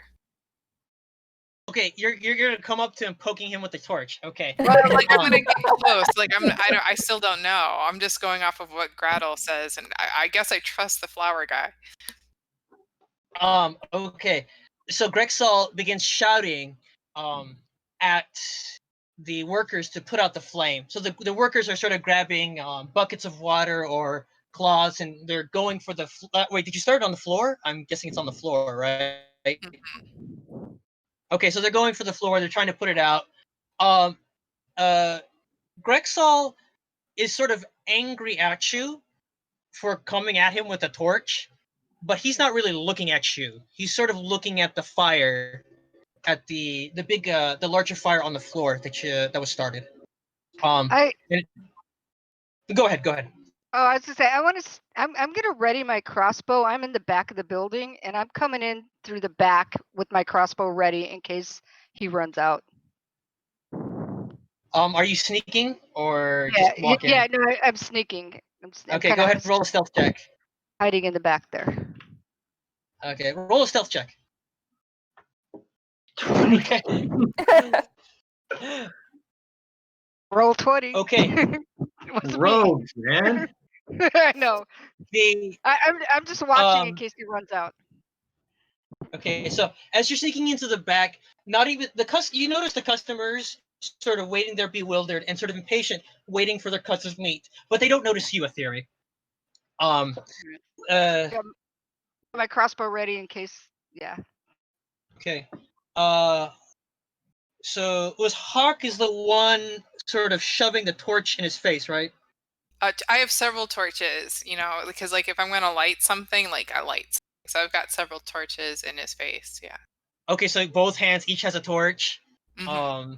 Okay, I don't know if you've ever watched Japanese horror, but also like when people try to put a kind of like curse on people, they also stick like the candles in like a headband. Are you doing that too? Sure. Yeah. Yeah. Okay. I'm also sort of threateningly walking towards the leader of the Bone Munchers Guild, but I'm also just keeping an eye out at Genera, like, what? Okay.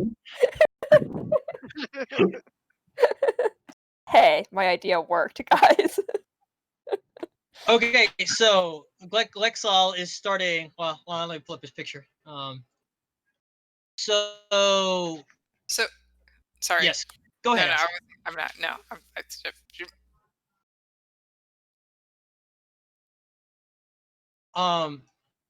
Okay, so I'm gonna adjust this little picture in the. I don't know if the people on Twitch can actually see this. I'm making sure that you're all surrounding him in the in the Roll20 site. Okay. Okay.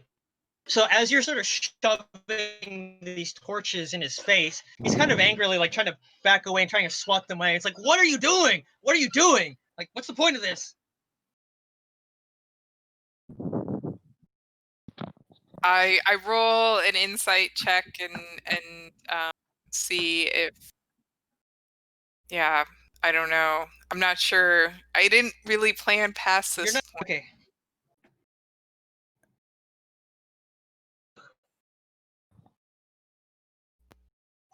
You don't really need an insight check to know that he's nervous and angry and upset.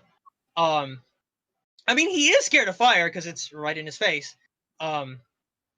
The other goblins or the other goblin workers are sort of kind of surrounding you and kind of like, what are you doing? What are you doing? Ah! So let me see here. Let's do this then. All right.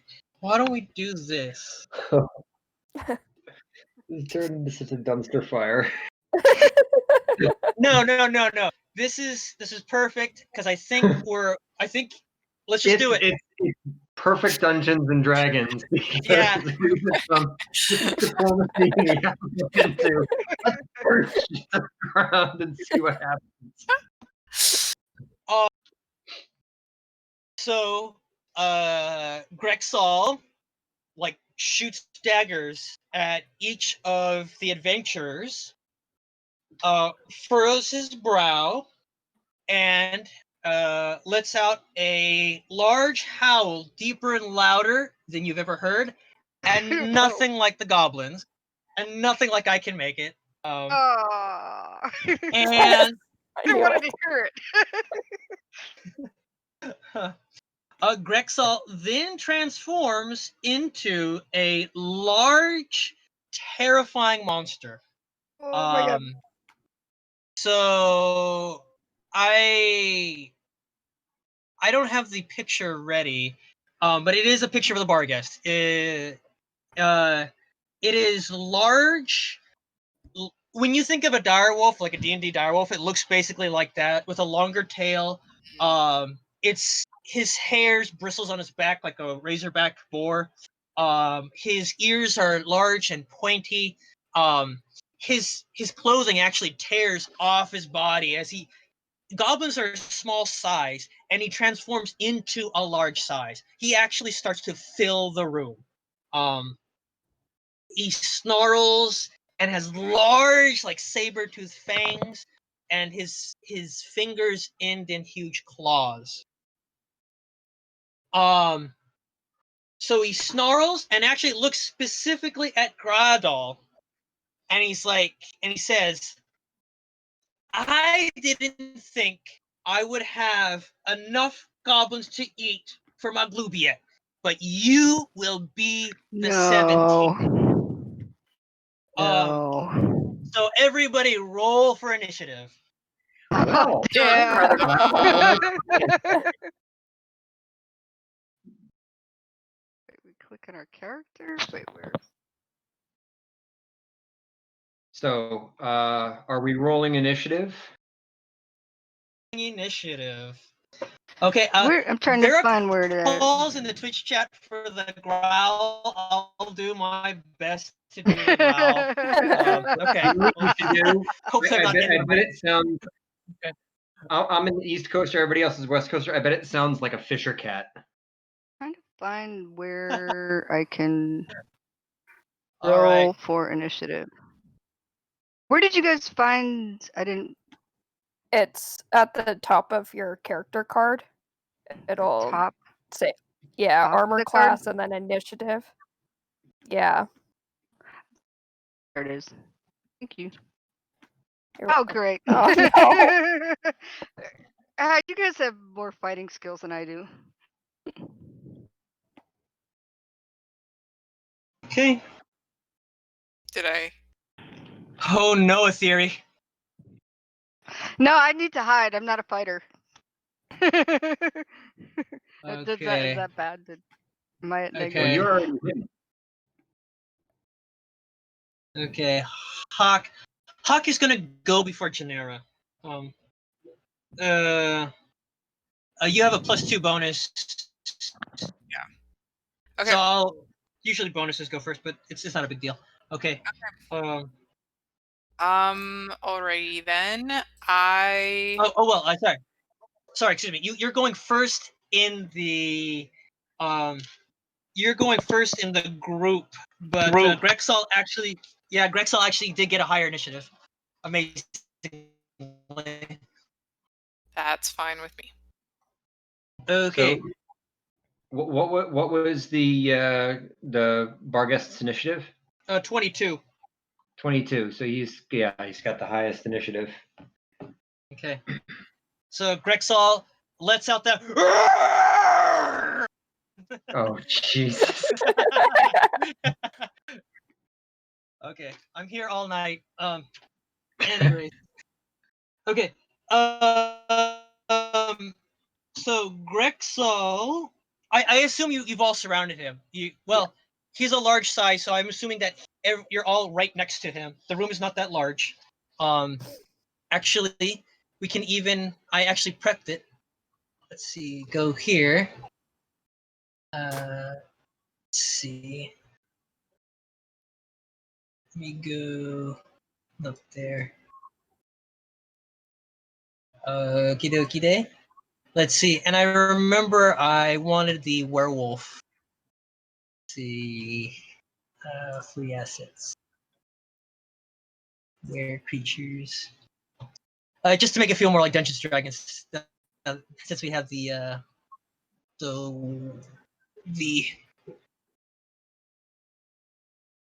okay, there we go. Oops. Okay, whoops. Did that wrong. Okay, whatever. Anyways.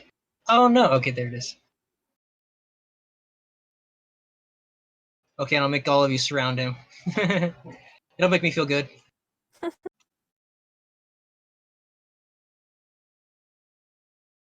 Okay, there we go. So, Grexal is going to bite. He's gonna go for a bite of Groudal. Oh, He no. really wants to eat you. Duly noted. Okay, so we're gonna we're gonna rotate this. Munch. Okay, let's see. Roll the hit. Okay, let me do that in the chat. Let's see. He's gonna hit. Maybe. Let's see. It's a 15 plus 6. Oh, that hit. 21. Yeah, that's Okay. right. That My hit. class is 15. Okay. All right. Okay. And for the damage, let's see. 1d. Plus 4. Oh, I can't do the plus 4. Okay. Let's do 1d. Oops, sorry. Okay. Oh, 1 damage plus 4. That's 5 damage to Groudal. Okay. Takes a bite out of you. Nom.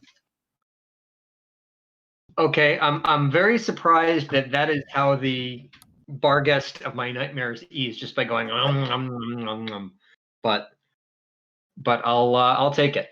Well, what can I say? The stories are never quite that accurate.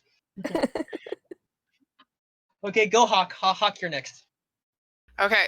I'm going to cast Frostbite. And so that's going to be the target must make a Constitution saving throw, and on a failed save, they take 1d6 damage and it has disadvantage on the next weapon attack roll before the end of its next turn. Okay, so it's a Constitution save, right? Yeah. Okay, it gets a +2. Oops, sorry. Huh? Isn't that what it is? Okay, 1d20. I forgot a space. A 6 plus a 2, 8. So I'm pretty sure the Barghest fails. So now it gets what was that? Disadvantage on its next attack. Yeah. Okay. All right, great. So Hawk waves their hands about, and ice shoots forth, hits it, and the Barghest howls in pain from the spell. Next person, Hold it Janera. just a second. Hawk is going to move 5 feet back. Okay. So let me see. I believe. Or as far, or it just makes a move out. It's Okay. Hawk is going to move away 10 feet if possible, and probably now an attack of opportunity. Yeah, I was about to say, like, you're gonna move away, and that's actually pretty good because then it's disadvantage. Exactly. Okay. Yeah. So Okay, I'm then. gonna 20 feet away. Let's make it 20 feet. Well, it's not that big of a room. 20 feet means you're outside the building. Oh, well, I'll move as far away as possible given the constraints of the room. Okay. You'll move that far. Okay. And you're back up against the wall. Okay. Okay, so. Okay. So, but it is at a disadvantage. So let me roll that second one. Still pretty good. 17 plus. the Barghest actually doesn't bite you. The Barghest tries to claw you. The Barghest, sort of hisses, I'm not interested in hobgoblin flesh," and just claws you. Okay, and does a D8. So even with a disadvantage, they hit. A D8 plus 4 damage. So even with disadvantage, they hit. Oh yeah, because if you notice my two rolls, there's 17 and 18. Yeah. Okay. Yeah, I see. Yeah. Okay. And the damage is 8. Ouch. 8 plus 4. That's 12 damage. Okay. Okay. All right. Next up is Gradal. No. Yeah. No. Sorry. Genera. Genera's next. Sorry. Okay. Let's see.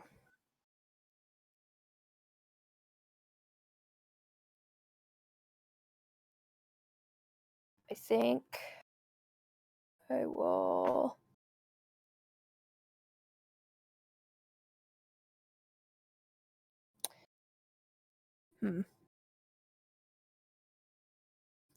Can I attack it with my scimitar? Okay. Go for it. Roll to hit.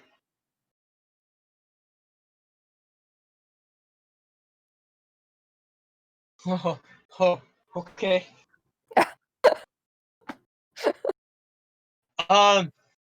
You swing wide, and you're too surprised by having this ginormous monstrosity in your face, and you swing way too wide, and it just sort of like glowers at you. All right, next, let's see, Genera, what are Gradal. your attack bonuses, just out of curiosity? Sorry. Sorry, no, go ahead. Actually, Genera, if you'd like to do something else, you can move or a bonus action.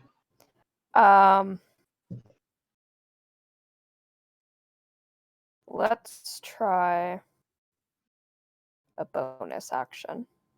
Okay. So What do you have in mind? I have what's called a Flurry of Blows. Oh. Okay, so Flurry of Blows means you use one of your key points and you hit again, right? Yeah. Okay. Wait, since usually with Flurry of Blows, I think you're supposed to punch, but it doesn't matter. Okay, go ahead. You're gonna roll an unarmed strike then. Go Okay. for it. Right. Oh. What's your attack bonus? My attack bonus, let's see. Unless it's a 10, I don't think it's. I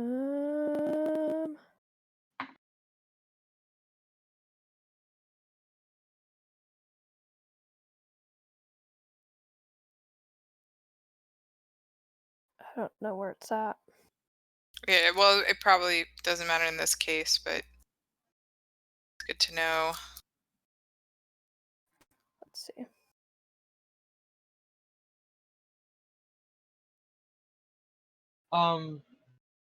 We are.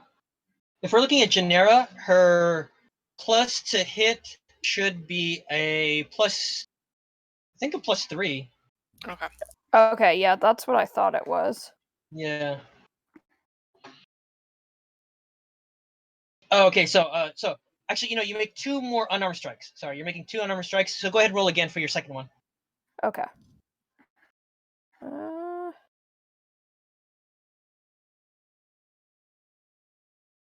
There we go. 11. All right. 11 plus 3. Okay, that hits.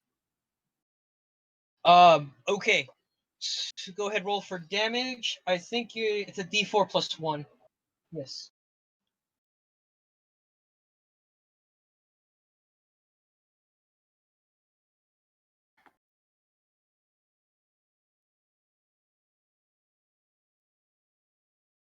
Wait, did I do that wrong?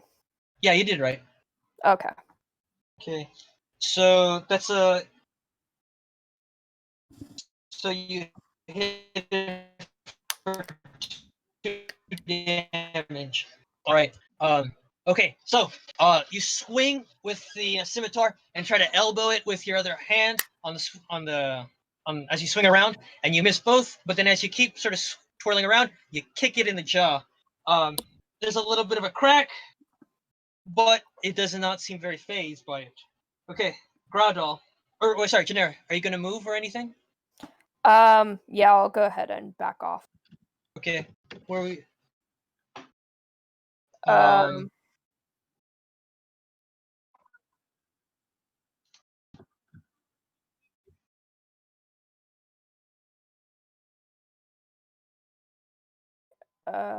It is 10 o'clock. Mom, we're still playing. A little longer. 10 more minutes, please.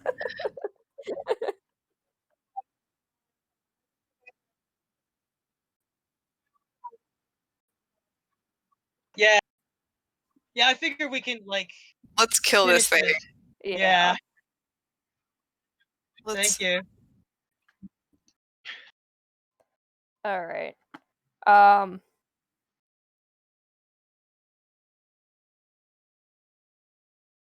guess I'll back off about 5 feet. So you're just sort of like there? Yeah. Okay. And he's already used his reaction. So. Yeah, so that doesn't, yeah. I'm your meat shield. How is it that the tiny little goblin druid is the only one still close to this thing? Yeah, I'm a little surprised because the Borges has already said he's going to eat him, specifically him, and you've all abandoned him. Bait. Yes. Flower bait. Oh no. You still see the flower in Grexel's ear. Okay. Yeah, Groudal, it's actually your turn. Okay.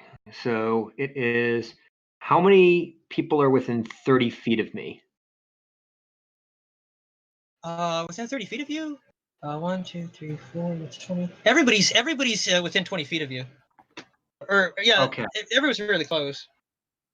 So what I'm gonna do is I sort of steel myself against the thing of my childhood nightmares, and I basically decide that I'm going to do what I can to support everybody else. Okay. I'm going to cast Bless. So that means everybody gets an extra D4 to all their attack rolls and all their saving throws. Okay. Very nice. Okay, wait, everybody gets Bless. Yep. And then as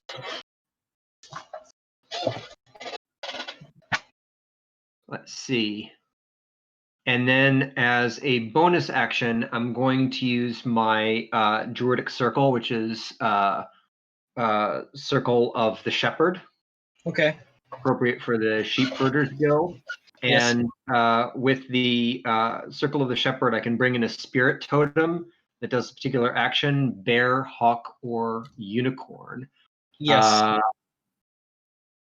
So I could do the bear spirit, which gives advantage on strength checks and strength saving throws. I could do the unicorn spirit, which gains advantage on all ability checks. But then I think what I'm going to do is I'm going to do the hawk spirit. So everybody essentially gets the keen sight of a hawk, which means that not only does everybody get advantage on perception checks, but I can use my reaction to grant advantage to any attack roll in within that radius. So what I can do is the next person who rolls an attack roll, I can grant them advantage on that attack roll. Okay. So like when maybe I know Aetheri is next up in the, he's gonna go after me and it's concentration, or it's that not sorry the hawk thing is not concentration, but Bless is. So I figure I'll when Aetheri takes her shot from the shadows, I can grant advantage to that roll. Okay. So I assume a theory is actually kind of over here on the side. Okay. As long as she's Are you going to within 30 move? feet. Yeah, No, she is. the Flower Goblin is basically like this thing is straight out of his nightmares, but he knows that everybody needs to stay within the 30-foot radius, so he's standing up to this thing. Oh wow, you're so brave. All the goblin bards will sing of your exploits after you're gone. I mean, Which will be very soon, probably. okay. All right then. Next is a theory.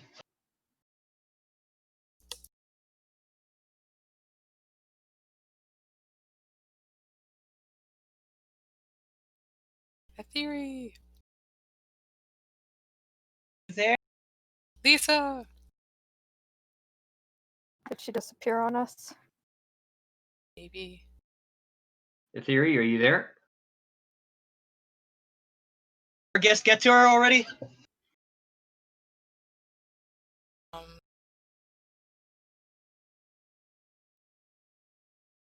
Huh. okay. Well. Okay, so I assume she's going to come back in a second. Now, oh, there she is. Oh, there you go. Fantastic. Okay, so that first strike, oh, you just run in there with a short sword and like stab it in the back. Nice.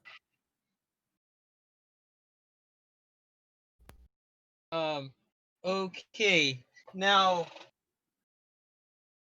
the other thing is a theory. I'm guessing you want to use your sneak attack, right? Wait, are you using your sneak attack or your crossbow? Or well, it doesn't matter. Sorry, short sword or crossbow. Which you are going to use your sneak attack, right? If you're using your sneak attack, you're going to roll the damage for the short sword and the sneak attack. You're level 3, so I think your sneak attack is only just one die, one extra 1d6.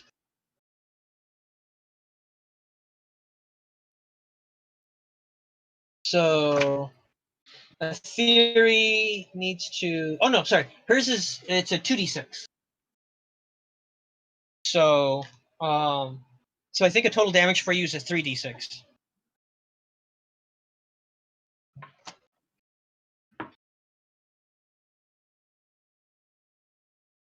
All right. Okay.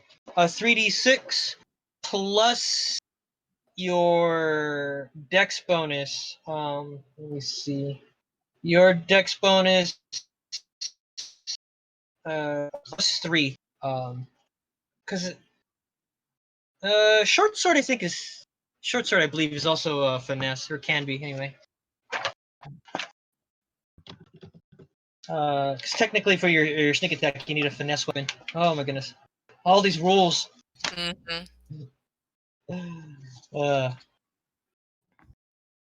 Okay, let me see, what is it? Okay, well anyways, we'll just count it. All right, 10 damage plus your dex of 3, so it's 13 damage. You just come up from behind and just shank it right in the ribs. Dang. Okay. And then you run away. Okay, sorry. You have done a total of 15 damage to it. So, oh, what? Sorry. Ignore that D4. Sorry. That was just. I am trying to clear it. It should be minus 43. Oh, whoops. Okay. Trying to get it. There it goes. Minus 15. Okay.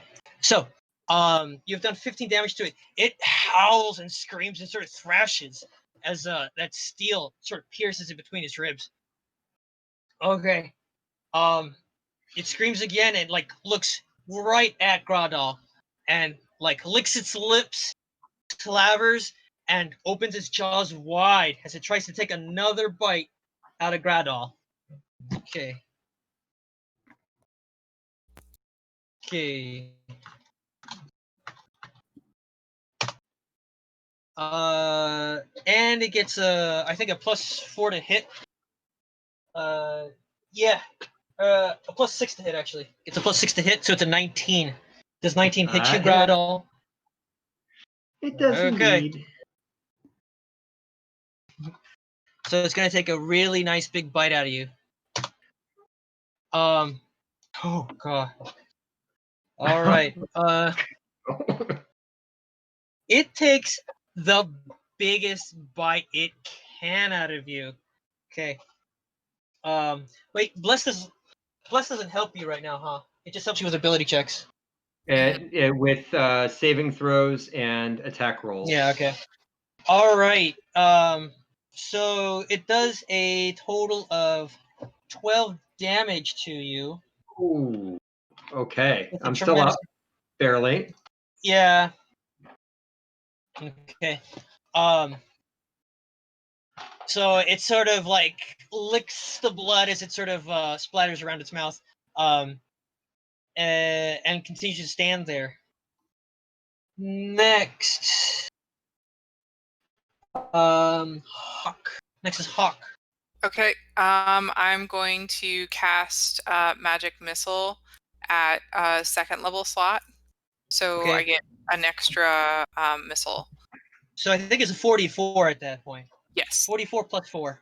Yep. Go ahead, roll for damage. Oh, and +4. So that's 8 plus 4 is 12. Sorry, I forgot to add the +4. No, that's fine. Okay, so 8 plus 4, that's 12 damage. Okay. All right. So, these points of magical light shoot from your fingertips, whiz about the room, and then strike the Barghest in its head and its shoulders, and it sort of whimpers a little under the force of it. And you did a total of 12 damage. Okay, so it's quite a bit. You've now done a total of 27 damage to it. It looks a little bit bloody and reeling about a bit, but still stands above you, quite menacingly. All right, let's have oh, I forgot. Groudon, you needed to roll a concentration check. Yes. The difficulty would be 12. For the let's see. I believe it's a wisdom save. Is straight wisdom For save? Or concentration. I thought it was Constitution, or maybe wisdom. Oh, sorry, it was Constitution? I'm forgetting. Let's roll that d20. 8. Oh, do you have a plus? I have a +1 to Constitution, so that'd be a 9. So that's a failed Constitution save. Bless is unfortunately gone. Oh no. So, the strength that you all felt earlier from the bless spell kind of fades, and you feel back to normal. Okay, I think now is Hawk. Are you gonna move at all, or just sit there? No, Hawk is sitting pretty. Okay. All right. Next is Genera. What would you like to do? I'll go ahead and use my crossbow. Crossbow. All right. Go for it, Genera. Take a shot at it. Are we doing any flanking bonuses here? Oh, you know what? I believe flanking, you have to be on the other side of it, right? So we can do flanking. Yeah. So someone has to get behind it, or have to be on the opposite side of it. Oh no. Okay. I'm right in front of it. I'm right in its face, so I'd be anyone behind it would be flanking it. Yeah. Yeah. So Genera pulls back, or like steadies her crossbow, pulls the trigger, and she's still kind of nervous, and it flies past over her shoulder, and ding, the bolt like sort of thwangs into the wooden wall behind him. Okay, are you going to do anything else, Genera? Does she have another attack at 3rd level? Well, you are the monk, right? Yeah. So, I mean, I'm a little bit surprised you haven't been punching it. That's true. Keeping my distance. Okay, so you have at least one. Let me see. You have 3 key points. You have 2 more to spend. Let's see. I'm trying to remember. I'm looking it up. Yeah. Way of Shadow? You're doing Way of Shadow, was it? Yeah, so it looks like I have. Let me see. Where my scroll got all messed up here. So So if you're I- doing Way of Shadow, at your Mhm. level, you can cast a few spells: Darkness, Dark Vision, Pass Without Trace, or Silence. You can also do Minor Illusion. So let's see.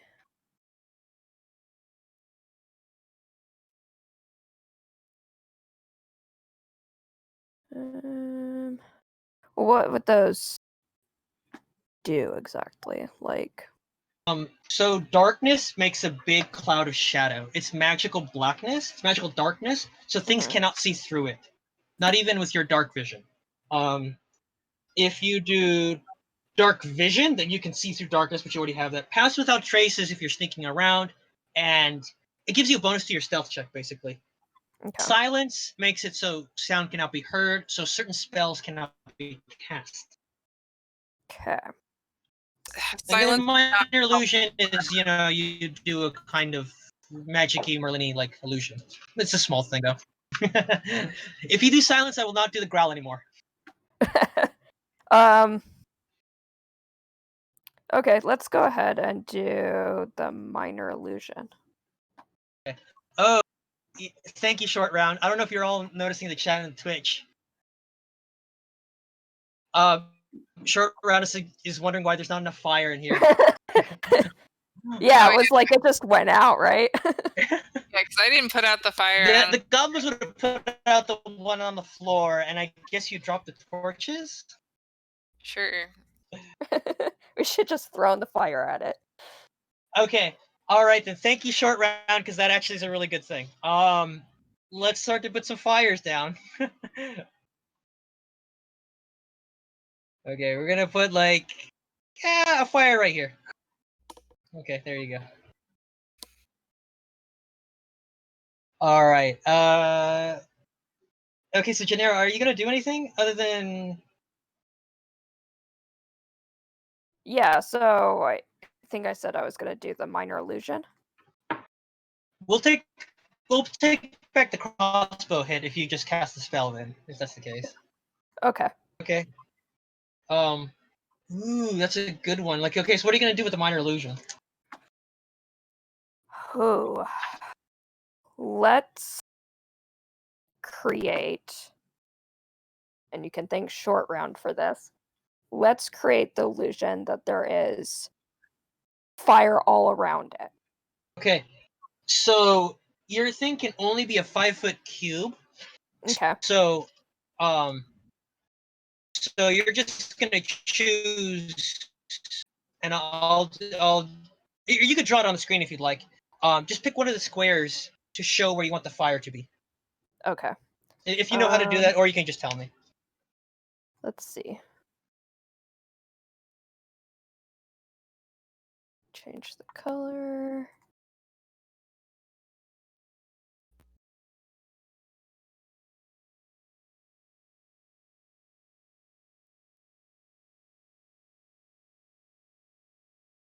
Does that work? Okay, so yeah, so you're basically just gonna make it so it seems like where it's standing is on fire. Okay, Yeah. all right, that's fine. So, okay, nix the crossbow shot. Okay. Because it was terrible. So Janera sort of waves her hands, and this large 5-foot by 5-foot flame erupts at the bar guest's feet. It looks down at its feet, and you can tell there is a look of fear and terror in its face.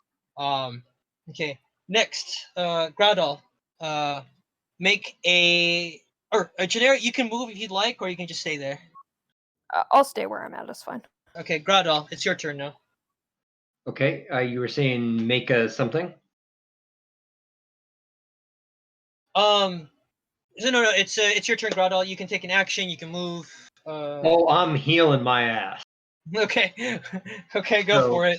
So that is cure wounds. Okay. So how do I? Let's see. So that's. Sorry, I'm just going to the details. Cure wounds. Would be 2d8 plus something. I'm Let's just trying see. to figure out. 2d8. I think that's like your wisdom bonus, something like that. Yeah. So it'd be 2d8 plus 4. Okay. Okay. Wait, are you casting at a level 1 or level 2? That's a good question. I'll go. Because level 1 is a 1d8. Level 2 is a Yeah. 2d8. Yeah, I think I'll cast it at level 2. Because he's really going after me, and if Okay. I don't do something, I'm dead as a doornail. So yeah, I'll use Okay. up one of my 2 precious second level slots for a 2d8. How do I do the straight roll on? So what you can do is you can type it. So you'll type like Just 2d8.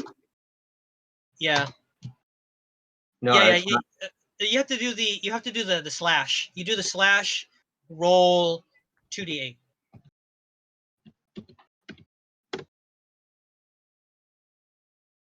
No. Okay, so let me see if I could actually do. Let me see if it'll recognize this. Like that. Can you see that? Yeah. Oh, with the quotes. Without the quotes. Without the quotes. Because if I do the slash in it, then it thinks I'm doing a command. So. Oh, you gotta Oh. be kidding me! No. All right, but you get back 7 HP, right? Yeah, I get back 7 whopping HP. Yeah. Oh man, hard luck for Gretel. So you see him waver his hands and begin to speak, but he's shaking and shivering in the presence of this goblin boogeyman, and is only able to hail himself for 7 HP.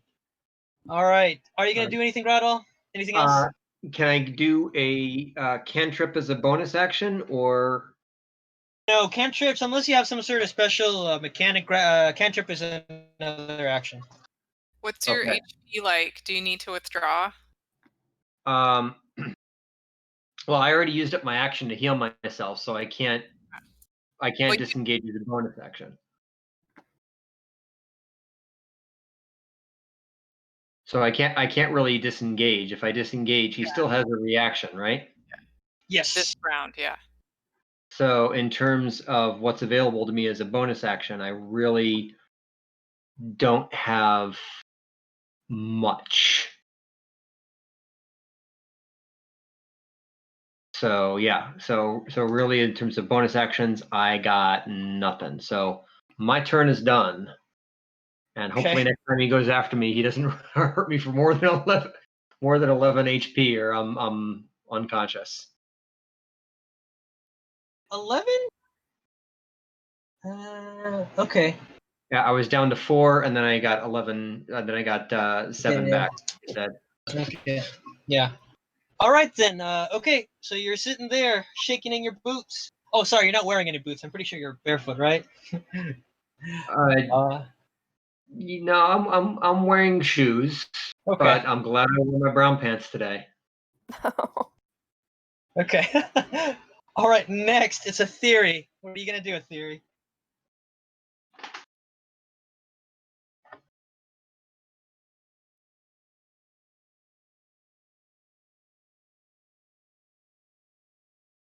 All right. So a theory. If you are directly behind the monster, kind of where the fires are, coming from that direction behind him, you get advantage because that's flanking. So it'll make it easier to hit him. And since he is distracted by Groudon, you do get your sneak attack ability. So you could shank it pretty hard again. Sneak attack.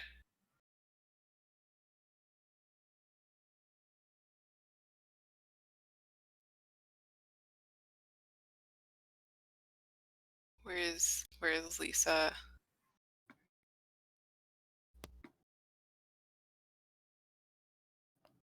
I wonder if she's having technical issues. Yeah. Yeah.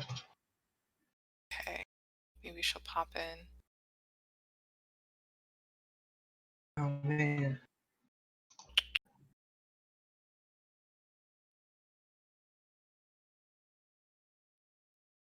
I mean, she's still logged in. Seems. Oh, there it is. Okay. Hey. With the whip. With the whip. Oh no. Okay. I'm assuming a theory that you're gonna be like right behind the monster. Just so you can get that flanking bonus. So a theory sneaks up behind, and there's a big crack of the whip, and it strikes it right in the middle of the back, right in the spine, and it screams in pain. So a theory, you are going to roll for damage.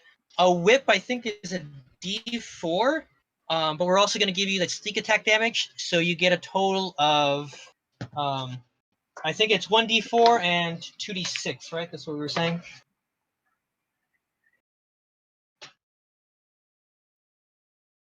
Okay, so 2d6, 11, and then a d4 for the whip itself.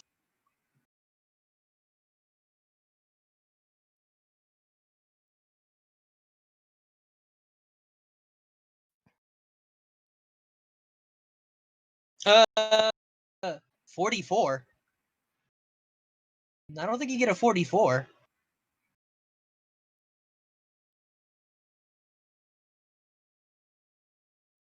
Has gone out. Okay. Well, actually, no. You rolled too many d4s, but no, that's fine. Actually, no, because the sneak attack damage did quite a bit. So Only hit actually, one whip. Yes. yeah, a whip I think is a d4 damage, and oh wait, yeah, okay, yeah, it's a d4 damage, but you rolled a 44. You rolled too many dice. But no, it's fine. I have no idea what happened. Not, don't worry, your theory. That's fine. Okay. My internet stepped out and back, and I started hitting tabs, and I think I fucked it up. Okay, no, fine. Pretty sure I fucked it up. Okay. Yeah. So, with that, you strike it so hard in the spine that it sort of jerks upward, and its eyes glaze over, its eyes roll in the back of its head, and it falls over dead. No way. Whoa! Okay, so we're gonna call it dead.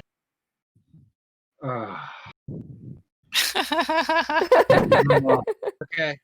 Grudal breathes a huge sigh of relief. Yeah. Begins druid crafting flowers all over the thing's body while occasionally whacking it on the head rhythmically with the staff. Oh my god, I love that. Well, we saved the Goblin Town, and I just want to say thank you to our game master. Yeah.